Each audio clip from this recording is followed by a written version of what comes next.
കഥയുടെ തുടക്കത്തിൽ തന്നെ നമ്മൾ കാണുന്നത് ഭയങ്കര തിക് ഫ്രണ്ട്സ് ആയിട്ടുള്ള നമ്മുടെ കഥാനായികമാരെയാണ്. പക്ഷേ ഇതിലൊരാളിപ്പോൾ മാരകമായിട്ടുള്ള അസുഖം ബാധിച്ച് അവളുടെ ലാസ്റ്റ് സ്റ്റേജിലൂടെ കടന്നു പോയിക്കൊണ്ടിരിക്കുകയാണ്. അവളുടെ പേര് ഹെബ, മറ്റേ ഫ്രണ്ടിന്റെ പേര് നിയാൽ. സോ ഹെബ ഇവൾക്ക് അറിയാം ഇനി ഒരുപാട് സമയമൊന്നും ഇവളുടെ മുന്നിലില്ല എന്ന്. അതുകൊണ്ട് തന്നെ ലാസ്റ്റ് അന്ത്യാഭിലാഷായിട്ടൊക്കെ ഞാനോട് പറയുന്നത് എന്റെ ഫോണിലുള്ള ബോയ്സിന്റെ ഫോട്ടോസ് എല്ലാം ഡിലീറ്റ് ചെയ്യണം, ഹിസ്റ്ററി എല്ലാം ക്ലിയർ ചെയ്യണം, അവരുമായിട്ട് ചെയ്ത ചാറ്റ് ക്ലിയർ ചെയ്യണം, അങ്ങനത്തെ കാര്യങ്ങളാണ്. ആൺകുട്ടികളോട് ഭയങ്കര ഇൻട്രസ്റ്റ് ഉള്ള, എന്നാൽ ഒരു ബോയ് ഫ്രണ്ട് പോലും ഇല്ലാത്ത ഒരു വ്യക്തിയാണ് ഹെബ. പക്ഷേ ഇവർക്കിപ്പോൾ രണ്ടുപേർക്കും വിട്ടുപിരിയുന്നതിനോട് ഒട്ടും താല്പര്യമില്ല, ഓർക്കാൻ പോലും ആവുന്നില്ല. ഞാനും ഭയങ്കര വിഷമത്തിലാണ്. അതുകൊണ്ട് തന്നെ ഇവള് പെട്ടെന്ന് ഇവര് ഒരുപാട് നോവലുകളൊക്കെ വായിക്കുന്ന കൂട്ടത്തിലുള്ളവരാണ്. സോ ഇവരുടെ ഒരു പ്രിയപ്പെട്ട നോവലിസ്റ്റിനെ വിളിച്ചിട്ട് അവരുടെ പുതിയ നോവലിലേക്ക്, അവർ എഴുതിക്കൊണ്ടിരിക്കുന്ന ഒരു നോവലിലേക്ക് രണ്ട് കഥാപാത്രങ്ങളുടെ പേരായിട്ട് ഇവരുടെ പേര് കൊടുക്കാനായിട്ട് പറയാണ്. അതിനുവേണ്ടി നല്ലൊരു എമൗണ്ടും ഇവളെ കഷ്ടപ്പെട്ട് സമ്പാദിച്ചു വെച്ചിരുന്ന നല്ലൊരു എമൗണ്ടും ഫുൾ ആയിട്ട് അവർക്ക് അയച്ചു കൊടുക്കുന്നുണ്ട്. സോ ഹെബ അത് കണ്ട് അതൊന്നും വേണ്ടായിരുന്നു, നീ ഒരുപാട് കഷ്ടപ്പെട്ടുണ്ടാക്കിയ പൈസയല്ലേ, നീ ഇപ്പൊ എന്തിനു വേണ്ടി ഇത് ചെയ്തത് എന്ന് ചോദിക്കുമ്പോൾ ഞാനത് ചെയ്തതിന്റെ കാരണം ഇവർക്ക് ഇടയിൽ ഒരു വിശ്വാസമുണ്ട്. ഇങ്ങനത്തെ നോവലിലൊക്കെ അതിലൊരു കഥാപാത്രമായിട്ട് ഇവരുടെ പേര് മാറിക്കഴിഞ്ഞാൽ ഇവർക്ക് ആ ഒരു ലോകത്തേക്ക് ടൈം ട്രാവൽ ചെയ്യാൻ സാധിക്കുമെന്ന്. അങ്ങനെയാണെങ്കിൽ വീണ്ടും ഇവർക്ക് ഒരുമിച്ച് ആ ഒരു ലോകത്ത് ജീവിക്കാലോ. സോ അത് വെച്ചിട്ടാണ് താനത് ചെയ്തത് എന്ന് പറയുമ്പോഴേക്കും അങ്ങനെ ഒരു ലൈഫ് കിട്ടുകയാണെങ്കിൽ ഞാൻ എന്തായാലും അവിടെ നിന്നും കാത്തുണ്ടാവും, നീ എത്രയും പെട്ടെന്ന് അങ്ങ് വന്നോണം, നമ്മൾ എന്നും എവിടെയും ബെസ്റ്റ് ഫ്രണ്ട്സ് തന്നെയായിരിക്കും എന്നൊക്കെ പറഞ്ഞ് രണ്ടുപേരും പരസ്പരം പ്രോമിസ് ഒക്കെ ചെയ്യുന്നു. പക്ഷെ ഹെബയ്ക്ക് പിന്നീട് ഒരുപാട് സമയമൊന്നും ഉണ്ടായിരുന്നില്ല, അവൾ അവിടെ മരിച്ചു വീഴാണ്. ഞാനാണെങ്കിൽ അത് താങ്ങാനാവാത്ത ഒരു അവസ്ഥയിലും ഇരിക്കുന്നു. പക്ഷെ ആ സമയത്ത് അവിടെ എന്തൊക്കെയോ മാറ്റങ്ങൾ സംഭവിച്ചിട്ട് ഹോസ്റ്റ്മാനുകൾക്ക് പുതിയ ലോകത്തിലേക്ക് സ്വാഗതം എന്ന് പറഞ്ഞ് ഒരു സിസ്റ്റത്തിന്റെ വോയിസ് നമുക്ക് കേൾക്കാം. അതിനുശേഷം നമ്മൾ കാണുന്നത് മറ്റൊരു ലോകമാണ്. അവിടെയാണെങ്കിൽ ഒരു തോഴിയുടെ രൂപത്തിലുള്ള സ്ത്രീ, അയ്യോ രാജകുമാരി വലിയ ചതിയാണല്ലോ ചെയ്തേക്കുന്നത് എന്ന് പറഞ്ഞ് വിളിച്ചു പോവുകയാണ്. അവരാരെ കുറിച്ചാണ് സംസാരിക്കുന്നതെന്ന് വെച്ചാൽ നമ്മുടെ നിയാനെ കുറിച്ചാണ്. ഇവളും ഉറക്കത്തിൽ നിന്ന പോലെ എഴുന്നേറ്റ് വരുന്നു. പക്ഷെ പെട്ടെന്ന് നോക്കുമ്പോഴാണ് ഇവളുടെ ചുറ്റുമുള്ള ലോകവും ഇവളുടെ ഡ്രസ്സിംഗ് ഒക്കെ ഇവള് ശ്രദ്ധിക്കുന്നത് ഒന്നും മനസ്സിലാവുന്നില്ല. എന്നാൽ ഇവൾക്ക് അതിനെ ചിന്തിക്കാൻ ഒരു സമയം പോലും കിട്ടുന്നില്ല. അതിന് മുന്നേ തന്നെ ഏതോ ഒരു വ്യക്തി ഇവളുടെ അടുത്ത് നിന്ന് എഴുന്നേറ്റ് ഇവളെ ഇങ്ങോട്ട് പിടിച്ചിട്ട്, നീ ഇന്നലെ എനിക്ക് എന്ത് മരുന്നാടി തന്നത് എന്ന് ചോദിക്കുന്നു. പക്ഷെ ഇവൻ ആ ഒരു സെന്റൻസ് കംപ്ലീറ്റ് ആക്കാൻ പോലും സാധിക്കുന്നില്ല. അതിനു മുന്നേ തന്നെ വീണ്ടും ബോധം പോയതുപോലെ വീഴാണ്. അപ്പോഴേക്കും ഇവളുടെ അടുത്തുനിന്ന് ഹെബയും കണ്ണുപോലും തുറക്കാത്ത എഴുന്നേറ്റ്, നീയാൻ ഇവിടെ എന്തോ ബഹളം, എനിക്ക് ആകെപ്പാടെ ചൊറിയുന്നു എന്നൊക്കെ പറഞ്ഞ് എഴുന്നേറ്റ് വരുമ്പോൾ ഇവളുടെയും കോലം കണ്ട് നീയാന് ഒരു എത്തും പിടിയും കിട്ടുന്നില്ല. എന്നാൽ അപ്പോഴേക്കും ഹെബയെ മറ്റൊരു വ്യക്തി അയാളുടെ അടുത്തേക്ക് വലിച്ചിടുകയാണ്.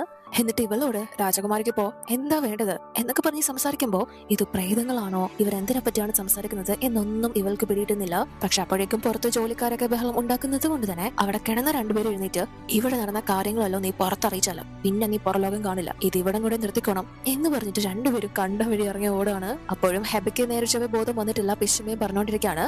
സോ ഞാൻ ഇവളോട്, ഹെബ പൊന്നു ഹെബ, നീ വാട ചോദിച്ചിട്ട് കണ്ണു തുറന്ന് നോക്ക് എന്ന് പറയുമ്പോൾ ഹെബയും കണ്ണു തുറന്ന് നോക്കുമ്പോഴാണ് ചുറ്റുമുള്ള ലോകവും ഇവരുടെ കോസ്റ്റ്യൂംസും ഒക്കെ കാണുന്നത്. ഇവള് ഓൾറെഡി മരിച്ചതാണല്ലോ, പിന്നെ താൻ എങ്ങനെ ഇപ്പൊ ജീവനോട് ഇരിക്കുന്നത് എന്ന് ചോദിക്കുമ്പോൾ ഞാൻ, എന്റെ ഊഹ ശരിയാണെങ്കിൽ നമ്മളിപ്പോ ആ നോവലിലേക്ക് ടൈം ട്രാവൽ ചെയ്തിരിക്കുകയാണ്, അങ്ങനെയാണെങ്കിൽ ഈ നോവൽ ആട്ടിപ്പോയ. പക്ഷെ ഞാൻ ഉറക്കെഴുന്നേറ്റപ്പോ രണ്ട് ചെറുപ്പക്കാര് നമ്മുടെ സെയിം ബെഡിലുണ്ടായിരുന്നു, അതും നേക്കഡായിട്ട് എന്ന് പറയുമ്പോൾ ഹെബയ്ക്ക് ആകാംക്ഷയായിട്ട്, നേക്കഡോ, എങ്ങനെയുള്ളവരാ, ഹൈറ്റ് ഉണ്ടോ, ചെസ്റ്റ് ഉണ്ടോ എന്നൊക്കെ അവരുടെ ആ ഒരു വർണ്ണനകൾ ചോദിക്കുകയാണ്.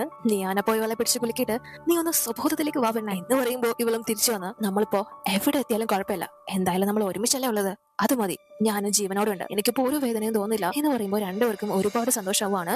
എന്നാൽ അപ്പോഴേക്കും നമ്മൾ മുന്നേ കണ്ട ആ ഒരു സിസ്റ്റത്തിന്റെ ശബ്ദം അവിടെ എത്തുകയാണ്. ഈ സിസ്റ്റത്തെ തൽക്കാലം നമുക്ക് പിങ്കി എന്ന് അഭിസംബോധന ചെയ്യാം. സോ പിങ്കി ഇവരോട്, കൺഗ്രാറ്റുലേഷൻസ്, നിങ്ങൾ നിങ്ങളുടെ ഔദ്യോഗികമായ ഉത്തരവാദിത്വത്തിലേക്ക് കടന്നു കഴിഞ്ഞു എന്ന് പറഞ്ഞ് ഇവരുടെ വേഷങ്ങളൊക്കെ പെട്ടെന്ന് തന്നെ മാറ്റിക്കൊടുക്കാണ്. രണ്ടുപേർക്കും ഇവരുടെ പുതിയ ലുക്ക് ഒരുപാട് ഇഷ്ടപ്പെടുന്നു. അപ്പോൾ പിങ്കി ഡയറക്റ്റ് ഇവരോട് വന്ന്, നിങ്ങൾക്ക് കിട്ടിയിരിക്കുന്നത് വളരെ പ്രധാനപ്പെട്ട രണ്ട് വ്യക്തികളുടെ ശരീരങ്ങളാണ്. ഇവിടെ നിങ്ങളുടെ പ്രധാന ദൗത്യം ഈ കഥയില് രണ്ട് വേണ്ടപ്പെട്ട വില്ലന്മാരുണ്ട് എന്ന് പറഞ്ഞ് ആ വില്ലന്മാരെ പരിചയപ്പെടുത്താണ്. അത് മറ്റാരുമല്ല, നമ്മൾ മുന്നേ കണ്ട രണ്ട് പുരുഷന്മാരുണ്ടല്ലോ, അവരാണ് നമ്മുടെ കഥാനായകന്മാരും. ഇത് നമ്മുടെ ഒരു ഹീറോ, പേര് ചെൻ.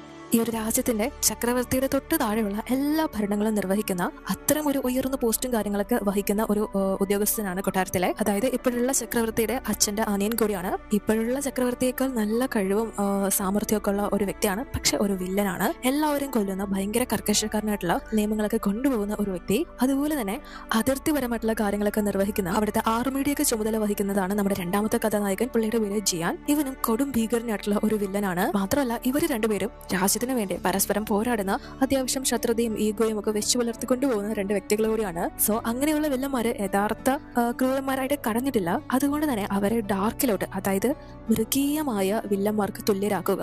ഇവര് ഈ കഥയിലെ ഭാവിയില് ഏറ്റവും വലിയ വില്ലന്മാരായി വിധിക്കപ്പെട്ടവരാണ്. പക്ഷെ ഇപ്പോഴും ഇവര് കുറച്ച് നിഷ്കളങ്കരാണ്, അത്ര പീക്കിലോട്ട് എത്തിയിട്ടില്ല. അതുകൊണ്ട് തന്നെ അവരോട് ഈ പെണ്ണുങ്ങളടുത്ത് അവരെ ചതിക്കണം, അവരെ പീഡിപ്പിക്കണം, അപമാനിക്കണം, അങ്ങനെ അവരെ കൊണ്ട് തിന്മ മാത്രം ചെയ്യുന്ന വില്ലന്മാരാക്കി മാറ്റണം. അങ്ങനെ അവരെ ആക്കി കഴിഞ്ഞാൽ മാത്രമേ ഈ കഥയിലെ യഥാർത്ഥ നായകനും നായികയ്ക്കും രംഗപ്രവേശനം ഉണ്ടാവും. അവരുടെ കഥ സ്റ്റാർട്ട് ചെയ്യൂ. ഇതിലെ കഥാനായകൻ എന്ന് പറയുന്നത് നമ്മുടെ ഈ കഥയിലെ ചക്രവർത്തിയാണ്. സോ അതാണ് ഇപ്പൊ ഇവർക്ക് കിട്ടിയിരിക്കുന്ന ടാസ്ക്. ഇവർക്കും നല്ല പണിയാണല്ലോ കിട്ടിയിരിക്കുന്നത്. നല്ല വില്ലത്തികളുടെ ക്രൂരമായിട്ടുള്ള കാര്യങ്ങൾ ചെയ്യുന്ന വില്ലത്തികളുടെ റോളിലോട്ടാണ് ഇപ്പൊ ഇവർക്ക് പരിവേഷം കിട്ടിയിരിക്കുന്നത്.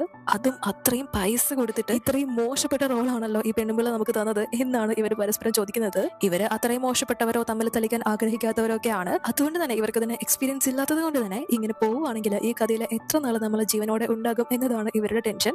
പക്ഷെ അപ്പോഴേക്ക് പിങ്കി മറ്റൊരു കാര്യം കൂടി ഇവരോട് പറയാണ്. ഈ ഒരു കാര്യം ഫ്രീ ആയിട്ട് ചെയ്തെടുക്കേണ്ട കാര്യമൊന്നുമില്ല. ഇവർക്ക് കൊടുത്ത ടാസ്ക് ഇവർ ഭംഗിയായിട്ട് നിർവഹിച്ചു കഴിഞ്ഞാൽ $50 ലക്ഷം ആയിരിക്കും ഇവർക്ക് കിട്ടാൻ പോകുന്നത്. മാത്രമല്ല ഇവർക്ക് ഇവരുടെ യഥാർത്ഥ മോഡേൺ വേൾഡിലേക്ക്, ഇവരുടെ റിയൽ ലൈഫിലേക്ക് രണ്ടുപേരെയും ജീവനോടെ അയക്കും. യഥാർത്ഥ ലോകത്ത് ഹെബ മരണപ്പെട്ട വ്യക്തിയാണല്ലോ. പക്ഷെ അവിടെ രണ്ടുപേർക്കും വീണ്ടും ഒരുമിക്കാനുള്ള അവസരം കൂടിയാണ് പിങ്കി ഓഫർ ചെയ്യുന്നത്.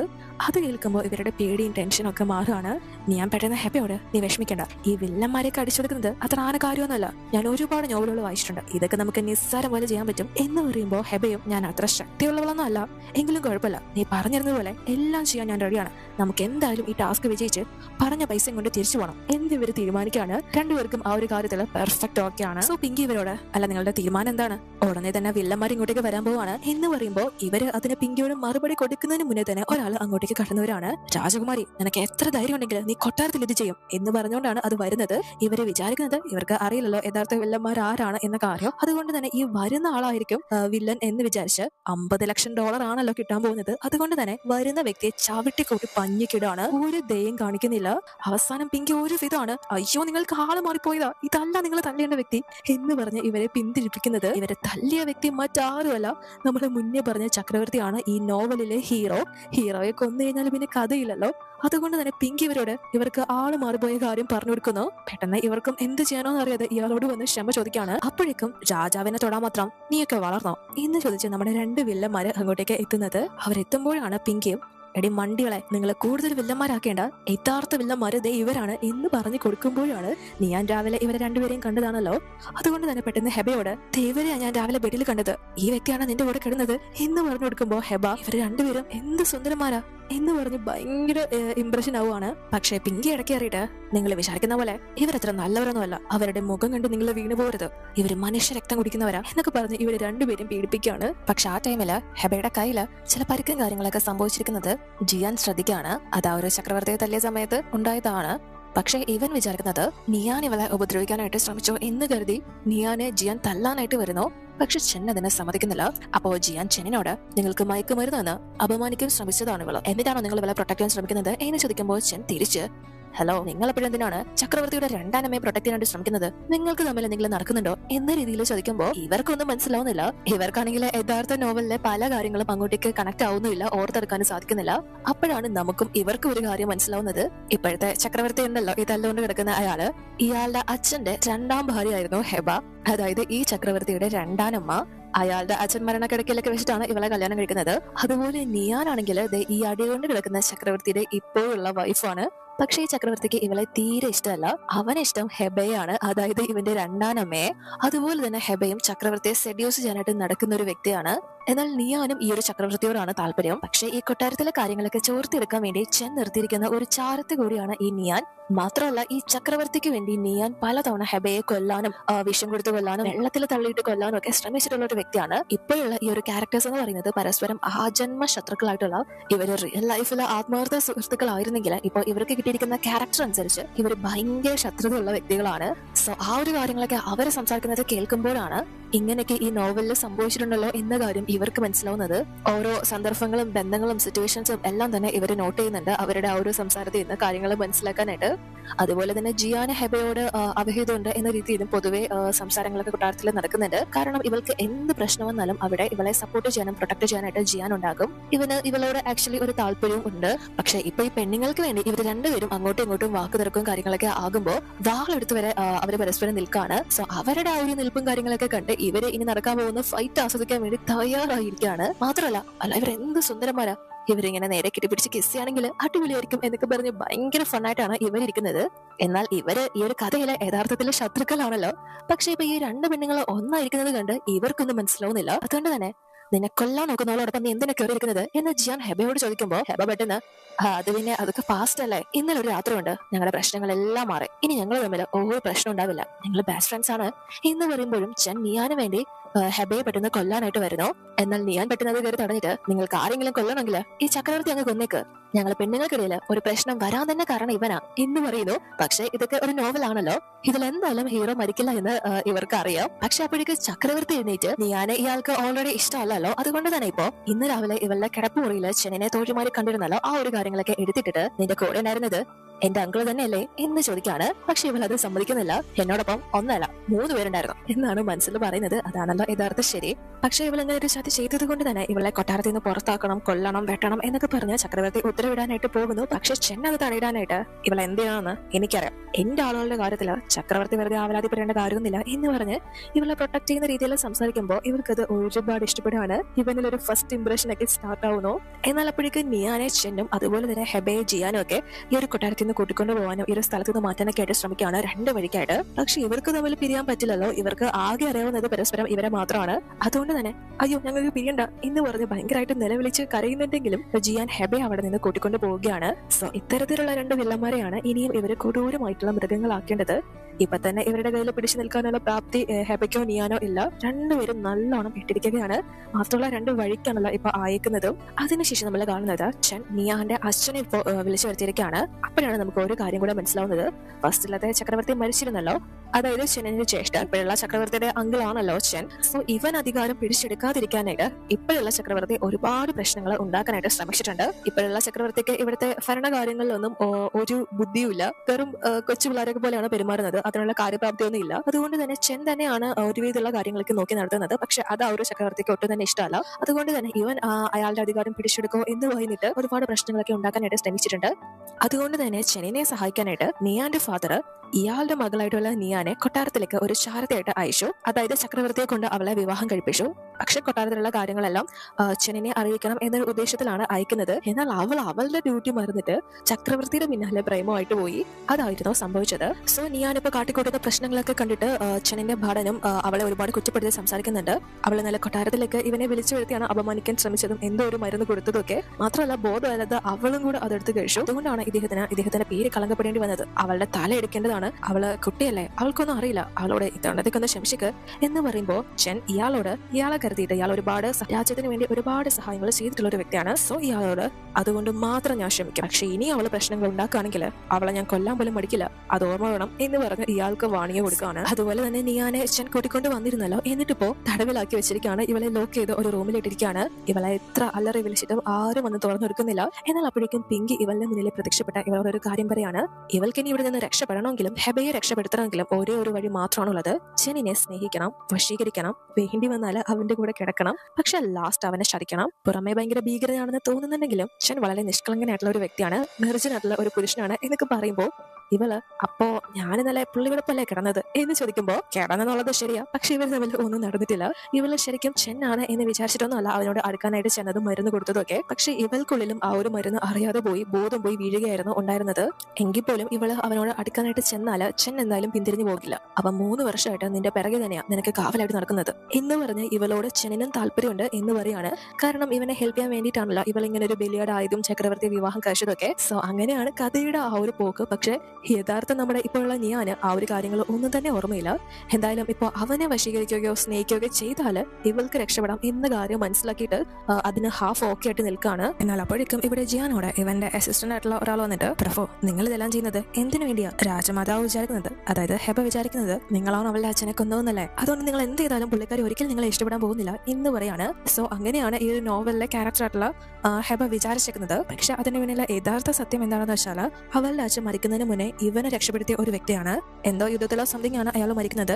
അതുകൊണ്ട് തന്നെ അതിന്റെ കടപ്പാടായിട്ട് അദ്ദേഹത്തിന്റെ മകളെ താൻ സേഫ് ആയിട്ട് നോക്കും എന്ന് അദ്ദേഹത്തിന് മരിക്കുന്നതിന് മുന്നേ ഇവൻ വാക്കുകൊടുത്തതാണ്. അതിന്റെ പുറത്തേക്കാണ് ഇവൻ അവളെ കൊട്ടാരത്തിൽ പ്രൊട്ടക്ട് ചെയ്യുന്നത് എന്നാണ് പുറമെ ഇവൻ പറയുന്നത്. പക്ഷെ ഇവന് അവളെ ഇഷ്ടമാണ്.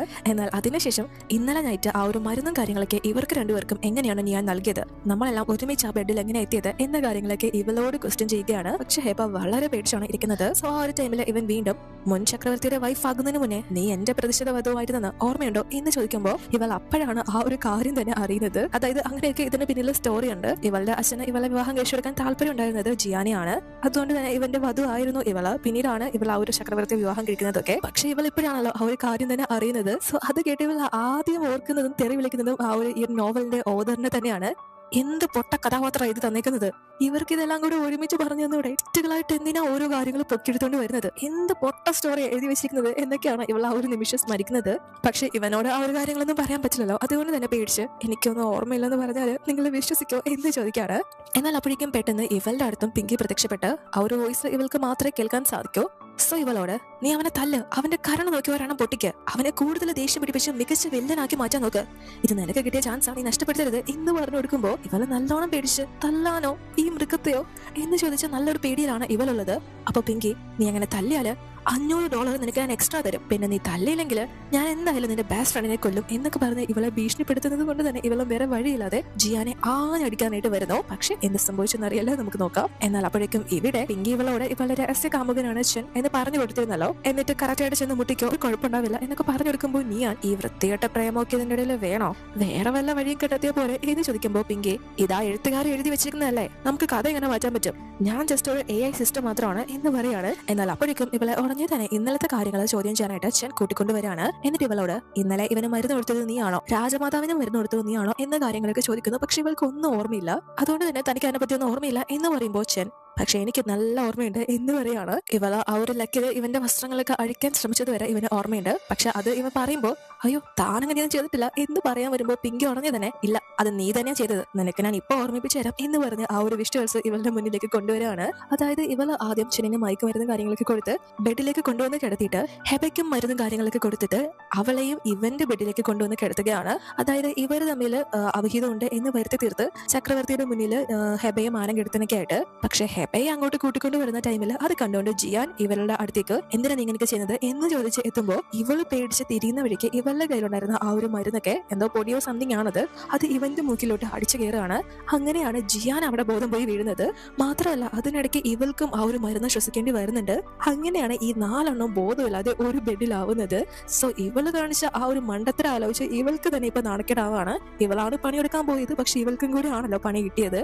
പക്ഷെ ചെന്നി ഇവിടെ വീണ്ടും ഇവളോട് നീ എന്തിനാ അത് ചെയ്തത്, നീ തന്നെയാണോ അത് ചെയ്തത് എന്ന കാര്യങ്ങളൊക്കെ ചോദിക്കുമ്പോൾ ഇവളും അതെ ഞാൻ തന്നെയാണ് ചെയ്തത്, അതിനെന്താ പ്രശ്നം, നിങ്ങൾക്ക് എന്നെ ഇഷ്ടം തന്നെയല്ലേ, എനിക്കത് മനസ്സിലായി എന്ന് പറഞ്ഞിട്ട് ഇവനോട് അടുക്കാനായിട്ടും ഇവളുടെ ഡ്രസ്സും കാര്യങ്ങളൊക്കെ അയച്ച് ഇവനെ കിസ് ചെയ്യാനൊക്കെ ആയിട്ട് തയ്യാറെടുത്ത് വരികയാണ്. പക്ഷെ അപ്പോഴേക്കും ഇവളുടെ അച്ഛൻ ആ ഒരു വാതിൽ തുറന്ന് അകത്തേക്ക് കടന്നവരാണ്. ആ സമയത്ത് ഇവരുള്ളത് ഇങ്ങനെയാണ്. പിന്നീട് എന്ത് സംഭവിച്ചത് നമുക്ക് നോക്കാം. അപ്പോഴാണ് ഇവിടെ നടന്ന ബാക്കി കാര്യങ്ങൾ കാണിക്കുന്നത്. ഹെബ ഇവനെ അടിക്കാനായിട്ട് കൈ പൊക്കിയിട്ടുണ്ടായിരുന്നെങ്കിലും ഒന്നും സംഭവിച്ചിട്ടില്ല. ഇവൾ അടിച്ചപ്പോ ജസ്റ്റ് തലോടുന്നത് പോലെയാണ് ഇവന് ഫീൽ ആയത്. പക്ഷെ സിസ്റ്റം വീണ്ടും ഇവളോട് അവനെ തല്ല് എന്ന് പറഞ്ഞു കൊടുത്തോണ്ടേയിരിക്കാണ്. ഇവന്റെ കൈ പിടിച്ച് മാറ്റിയിട്ട് ഇവനെ തല്ലാനൊക്കെ ആയിട്ട് നോക്കുന്നു. പക്ഷെ ഇവര് തമ്മിൽ ഒരു മൽപ്പിടുത്തം തന്നെ നടക്കാണ്. അതിനിടയിൽ ഇവന്റെ ബെൽറ്റില് ഇവളുടെ മുടിയൊക്കെ കുരുങ്ങി അങ്ങനെ പിടിവലി നടന്ന് ലാസ്റ്റ് ഇവന്റെ മടിയിൽ വന്നിരിക്കുന്ന ഒരു സ്റ്റേജ് ആവുകയാണ്. പക്ഷെ ഇവള് നല്ലോണം പേടിച്ച് എഴുന്നേറ്റ് ഓടാൻ പോലും ആവാത്ത അവസ്ഥയിലാണ് ഇരിക്കുന്നത്. സോ ഇവനോട് എന്നെ ഒന്നും ചെയ്യരുത്, എന്നെ കൊല്ലരുത് എന്ന് പറയുമ്പോൾ ജിയാൻ ഇവളോട് പറയുന്നത് ഇവരെ ഇന്നലെ നേറ്റ് ഒരുമിച്ചായിരുന്നല്ലോ ഉണ്ടായിരുന്നത്, അതുകൊണ്ട് തന്നെ ഇവന്റെ രഹസ്യങ്ങളെല്ലാം ഇവൾ അറിഞ്ഞു, ഇനി അതിന്റെ ഉത്തരവാദിത്വം നീ ഏറ്റെടുത്തേ പറ്റൂ, എന്നെ ഒഴിവാക്കാൻ പറ്റില്ല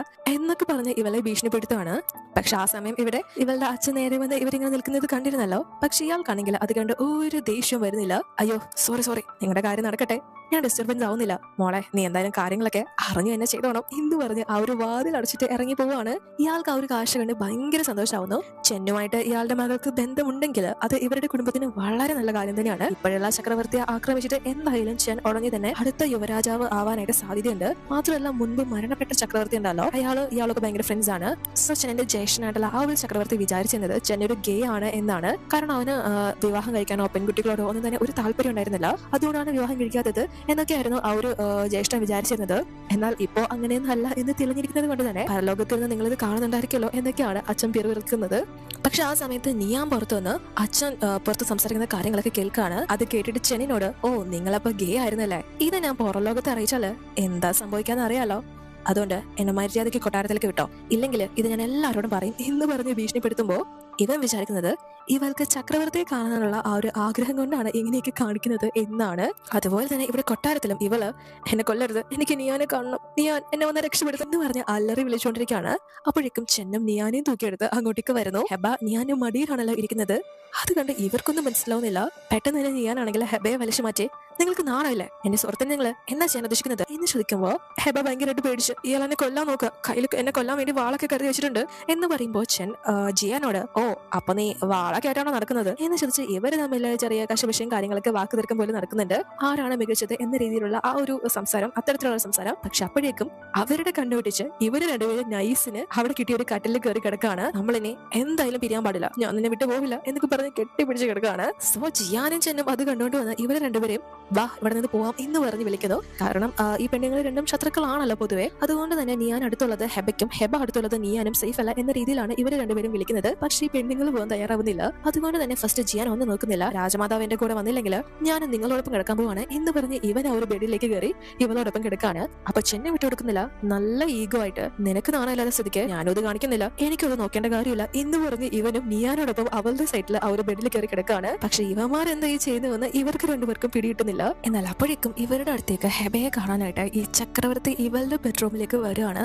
ഇവളെ ഇഷ്ടമാണല്ലോ. ആ രീതിയിൽ അതൊക്കെ സംസാരിക്കാനായിട്ട് കള്ളും കുടിച്ച് ബോധമില്ലാതെയാണ് എത്തിയിരിക്കുന്നത്. പക്ഷെ ഇവര് 4 പേര് ഒരുമിച്ചാണല്ലോ ആ ഒരു ബെഡിലുള്ളത്. അതുകൊണ്ട് തന്നെ പുറത്തിറങ്ങിയാലും നല്ല സീനാണ്. സോ ഇവന്റെ മുന്നിൽ പെടാതെ ഇവര് 4 പേരും ആ ഒരു ബെഡിൽ തന്നെ ഇരിക്കാണ്. പക്ഷേ ഈ ചക്രവർത്തി ആണെങ്കിൽ കയ്യിൽ പിടിച്ച് സംസാരിക്കാനായിട്ട് ഇവളുടെ ഹെബയുടെ കയ്യിൽ പിടിക്കാനായിട്ട് ശ്രമിക്കുമ്പോൾ അബദ്ധവശാൽ പിടിച്ചു പോകുന്നത് ജിയാന്റെ കൈകളാണ്. ഈ പൊടനാണെങ്കിൽ അത് മനസ്സിലാവാതെ ഭയങ്കരമായിട്ട് ഇവളോടുള്ള പ്രണയാഭ്യർത്ഥനകളൊക്കെ നടത്തിക്കൊണ്ടിരിക്കുകയാണ്. അതിനിടയിൽ മറ്റേ ഇവളുടെ കൈയും കൂടെ പിടിക്കാനായിട്ട് ശ്രമിക്കുന്നു. പക്ഷെ ജിയാൻ അപ്പോ ഷെന്നിന്റെ കൈ പിടിച്ച് ഇവനും പണി കൊടുക്കുകയാണ്. പക്ഷെ ചക്രവർത്തിക്കാണെങ്കിൽ അത് മനസ്സിലാവാതെ ഭയങ്കരമായിട്ട് ഇവളോടുള്ള പ്രണയത്തെക്കുറിച്ചുള്ള കാര്യങ്ങളൊക്കെ സംസാരിച്ച് കയ്യിൽ ഉമ്മ വരെ നൽകുന്നുണ്ട് രണ്ടുപേർക്കും. എന്നാൽ മുന്നേ ഹെബയ്ക്ക് ഇയാളോട് പ്രണയം ആയിരുന്നല്ലോ. അതുകൊണ്ട് തന്നെ ഇവളും ഇയാളോടുള്ള ഇഷ്ടവും കാര്യങ്ങളൊക്കെ അറിയിച്ചിട്ടുള്ളതാണ്. സോ നീ അങ്ങനെ പറഞ്ഞത് ഓർമ്മയില്ലേ, ഇങ്ങനെ കാണിച്ചത് ഓർമ്മയില്ല എന്ന രീതിയിലേക്ക് ഇവളോട് ചോദിക്കുമ്പോൾ ഇവൾ അങ്ങനെയൊക്കെ ചെയ്തതെന്ന് ഇവൾക്ക് ഒരു ഓർമ്മയില്ല. അതുകൊണ്ട് തന്നെ ഞാനോ എപ്പോ എന്ന രീതിയിലാണ് ഇവൾ ഇരിക്കുന്നത്. പക്ഷെ അതിനിടയിൽ ഇവർ തമ്മിൽ ആ ഒരു കൈയൊക്കെ പിടിച്ച് അയാളുടെ കയ്യിൽ നിന്ന് മാറ്റുന്നതിനിടയ്ക്ക് തർക്കവും കാര്യങ്ങളൊക്കെ ആവുകയാണ്. സോ രണ്ടുപേരും നല്ല ശക്തിയിൽ ദേഷ്യത്തിൽ ആ ഒരു ബെഡിൽ അടിക്കുന്നത് കൊണ്ട് തന്നെ ഈ ചക്രവർത്തി തെറിച്ച് തറയിൽ വീഴുന്നു.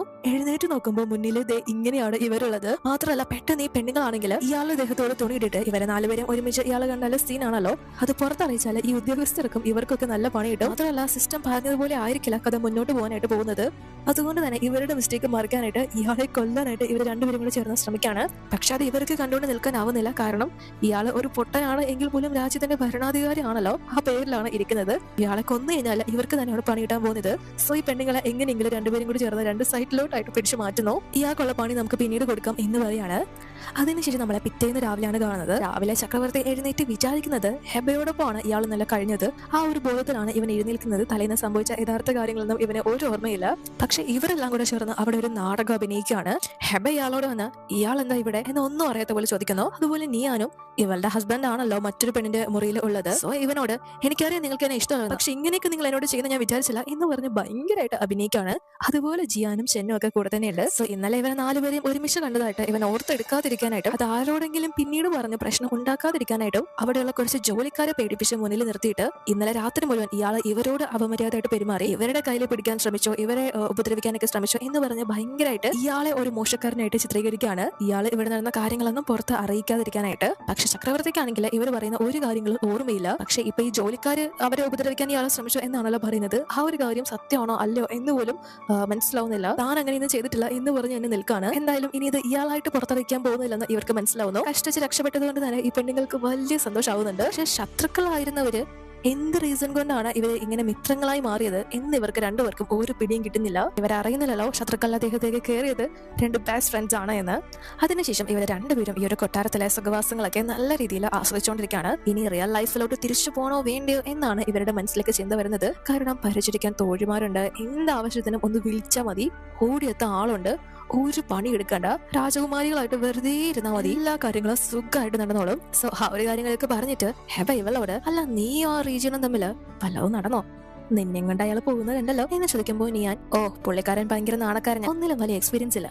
അല്ല ജിയാൻ എങ്ങനെയുണ്ട് എന്ന് ചോദിക്കുമ്പോൾ ഹെബ പുള്ളേ അത്ര കുഴപ്പക്കാരനൊന്നല്ല, പുറമേ ക്രൂരനായിട്ടൊക്കെ തോന്നുന്നുണ്ടെങ്കിലും ഒരു നിഷ്കളങ്കര എന്നൊക്കെ പറഞ്ഞ് ഭയങ്കരമായിട്ട് ഇവര് പ്രണയത്തിൽ വീഴുന്ന രീതിയിൽ, അതായത് അവരോട് ലവ് തോന്നുന്ന രീതിയിലാണ് സംസാരിച്ചുകൊണ്ടിരിക്കുന്നത്. എന്നാൽ അപ്പോഴേക്കും പെട്ടെന്ന് അവിടെ ഒരു കുട്ടിയെ പ്രത്യക്ഷപ്പെടാണ്. അത് മറ്റാരുമല്ല, നമ്മൾ നേരത്തെ കേട്ട ആ ഒരു ശബ്ദത്തിന്റെ ഉടമയായിട്ടുള്ള പിങ്കി തന്നെയാണ് ഡയറക്റ്റ് ആയിട്ട് ഇവരുടെ മുന്നിലേക്ക് എത്തിയിരിക്കുന്നത്. എന്നിട്ട് ഇവരോട് എടി കഴുതാളെ, നിന്നോടൊക്കെ അവന്മാരെ വില്ലന്മാരാക്കാൻ പറഞ്ഞിട്ട് നീയൊക്കെ ഇപ്പൊ അവരെ പ്രേമിക്കാൻ തുടങ്ങിയോ? ഇതുപോലെ മണ്ടബുദ്ധികളായ കഥാപാത്രങ്ങളെ ഞാൻ എന്റെ ജീവിതത്തിൽ കണ്ടിട്ടില്ല എന്ന് പറഞ്ഞ് സംസാരിക്കുമ്പോൾ ഇങ്ങനത്തെ കുട്ടി പെട്ടെന്ന് ഇവരുടെ മുന്നിലേക്ക് വന്നത് കണ്ട് പിങ്കി പറയുന്നതല്ല ഇവരെ ശ്രദ്ധിക്കുന്നത് ഇവരുടെ ആ ഒരു ക്യൂട്ട്നെസ് ഒക്കെയാണ്. പക്ഷെ പിങ്കി ഇവരുടെ തലക്കിട്ട് കൊടുത്തിട്ട് നിന്നോടൊക്കെ വില്ലന്മാരുടെ കാര്യം നോക്കിയാൽ മതി എന്നല്ല ഞാൻ പറഞ്ഞത്, പിന്നെ നായകനെ പോയി പഞ്ഞിക്കിട്ട് എന്തിനാ വീണ്ടും എന്ന് ചോദിക്കുമ്പോൾ ഞങ്ങൾക്ക് ആ നായകൻ അത്ര നല്ലവനായിട്ട് തോന്നുന്നില്ല. നല്ലവനായിരുന്നെങ്കിൽ അവന്റെ സ്റ്റെപ്പ് മദറിന്റെ ബെഡ്റൂമിലേക്ക് കടക്കോ എന്ന് ചോദിക്കുമ്പോൾ ഈ കൊച്ചു പറയുന്നത് ആളുകൾക്ക് ഇങ്ങനത്തെ കഥകളാണ് ഇഷ്ടം, ഇതിനാണ് ഓഡിയൻസ് കൂടുതൽ, നല്ലോണം പൈസ കിട്ടുന്നത് ഇങ്ങനത്തെ കഥകൾക്കാണ്, അതുകൊണ്ട് ഇതിനാണ് കഥാകൃത്ത് ഫോക്കസ് നൽകിയിരിക്കുന്നത്. അതുകൊണ്ട് നിങ്ങൾ ഭാരിച്ച കാര്യങ്ങളൊന്നും അന്വേഷിക്കേണ്ട, 3 ദിവസത്തെ സമയം ഞാൻ തരും. അതിനുള്ളിൽ നിങ്ങൾ ആ വില്ലന്മാരെ നാണം കെടുത്തണം, മാനം കെടുത്തിരിക്കണം, എന്ത് ചെയ്തിട്ടാണെങ്കിലും വേണ്ടിയില്ല. പക്ഷെ ചെയ്തില്ലെങ്കിൽ ഞാൻ നിങ്ങളുടെ യഥാർത്ഥ ലോകത്തിലേക്ക് നിങ്ങളെ തിരിച്ചയക്കും. അവിടെ പറഞ്ഞതുപോലെ ഈ സുഖസൗകര്യങ്ങളൊന്നും ഉണ്ടാവില്ല, അത് ഓർമ്മ വേണം എന്ന് പറഞ്ഞ് ഇവരെ ഭീഷണിപ്പെടുത്തിയിട്ട് പോവുകയാണ്. അതുകൊണ്ട് തന്നെ ഇവരിപ്പോ നല്ലോണം പെട്ടിരിക്കുകയാണ്. പൈസ ഒന്നും കിട്ടാതെ തിരിച്ചു പോയി കഴിഞ്ഞാൽ 8ന്റെ പണിയായിരിക്കും ഇവർക്ക് കിട്ടാൻ പോകുന്നത്. പക്ഷെ ഇവരുടെ കയ്യിൽ ഇപ്പോൾ ഒരു ഐഡിയ കിട്ടിയിട്ടുണ്ട്, അതെന്താണെന്ന് അറിയില്ല. സോ നിയാനോട് ഇവള് എടി ഇത് വർക്കാവോ എന്ന് ചോദിക്കുമ്പോൾ നിയാൻ തീർച്ചയായും ഞാൻ ഒരുപാട് നോവൽസ് വായിച്ചിട്ടുണ്ട്, അതുകൊണ്ട് എന്തായാലും ഇതിൽ നമ്മൾ വിജയിക്കും എന്ന് പറഞ്ഞ് എന്തോ കൂടെ രണ്ടും ഒപ്പിച്ചു വെച്ചിട്ടുണ്ട്. പക്ഷെ ഇപ്പൊ ഈ ചക്രവർത്തി ഇയാളുടെ പരിപാടികൾക്കെല്ലാം തടസ്സം നിൽക്കുന്നത് ജിയാനും ഷെന്നും ആണ് എന്ന് പറഞ്ഞിട്ട് ഇയാൾക്ക് മനസ്സിലായി ഇയാൾക്ക് പണിയെടുക്കാൻ ശ്രമിച്ചത് അവരാണ് എന്ന്. പക്ഷെ അതിനുള്ള തെളിവൊന്നും കിട്ടിയിട്ടില്ല, ആരും സാക്ഷി പറയാനായിട്ട് മുന്നോട്ട് വരികയില്ല. അതുകൊണ്ട് തന്നെ ഇയാളായിട്ട് അതിനിപ്പോ ഇറങ്ങി തിരിച്ചിരിക്കുകയാണ്.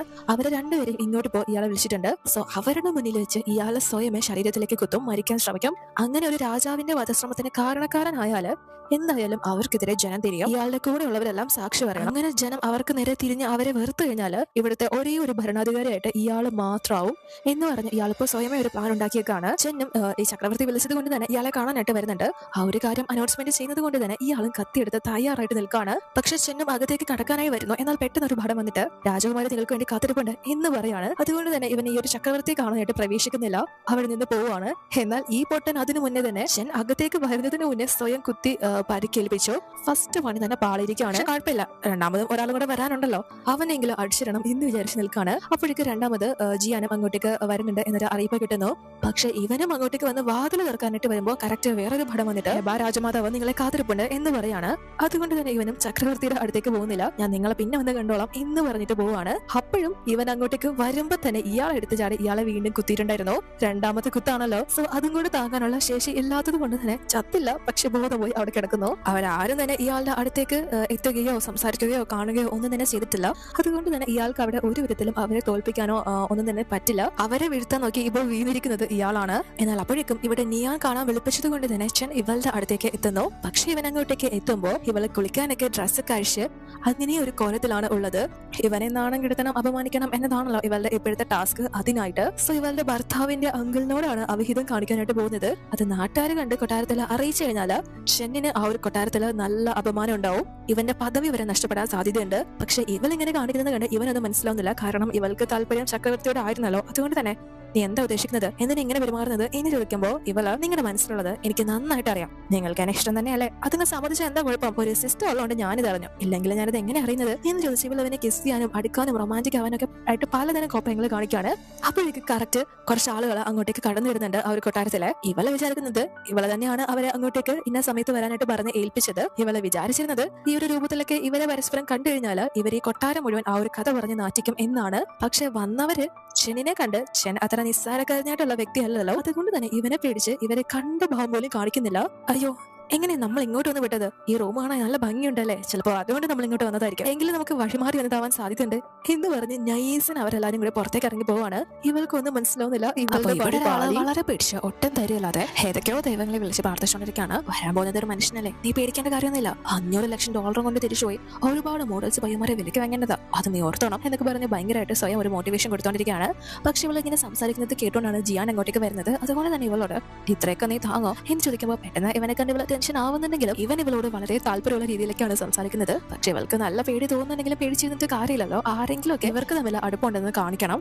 അതുകൊണ്ട് തന്നെ ഇവൾ പെട്ടെന്ന് സമയം കളയാതെ ഇവനെ പിടിച്ച ഒരു മരത്തിലോട്ട് കൊണ്ടുവച്ചിട്ട് ഇവൾക്ക് ഹൈറ്റുമായിട്ട് ഇവൻ മാച്ച് ആവുന്നില്ല. അതുകൊണ്ട് തന്നെ പോയി ഒരു കല്ലൊക്കെ തപ്പിയെടുത്തോണ്ട് വന്ന് അതിന്റെ മണ്ടയിൽ കയറിയിട്ട് ഇവനെ കിസ് ചെയ്യാനും റൊമാൻറ്റിക് ആവാനും അതിനും അപ്പുറം കാണിക്കാനൊക്കെ ശ്രമിക്കുന്നുണ്ട്. ആ ഒരു ടൈമിൽ നമ്മൾ നേരത്തെ കണ്ട് നിയാന്റെ അടുത്ത് ചെന്ന ആൾക്കാർ തന്നെ പുറത്തേക്ക് വരുമ്പോൾ കാണുന്ന കാഴ്ച ഇവരിങ്ങനെ നിൽക്കുന്നതാണ്. പക്ഷെ ഇവള് വിചാരിച്ചതുപോലെ ഇവർ അത്രയ്ക്ക് അങ്ങോട്ട് ഞെട്ടുന്നില്ല.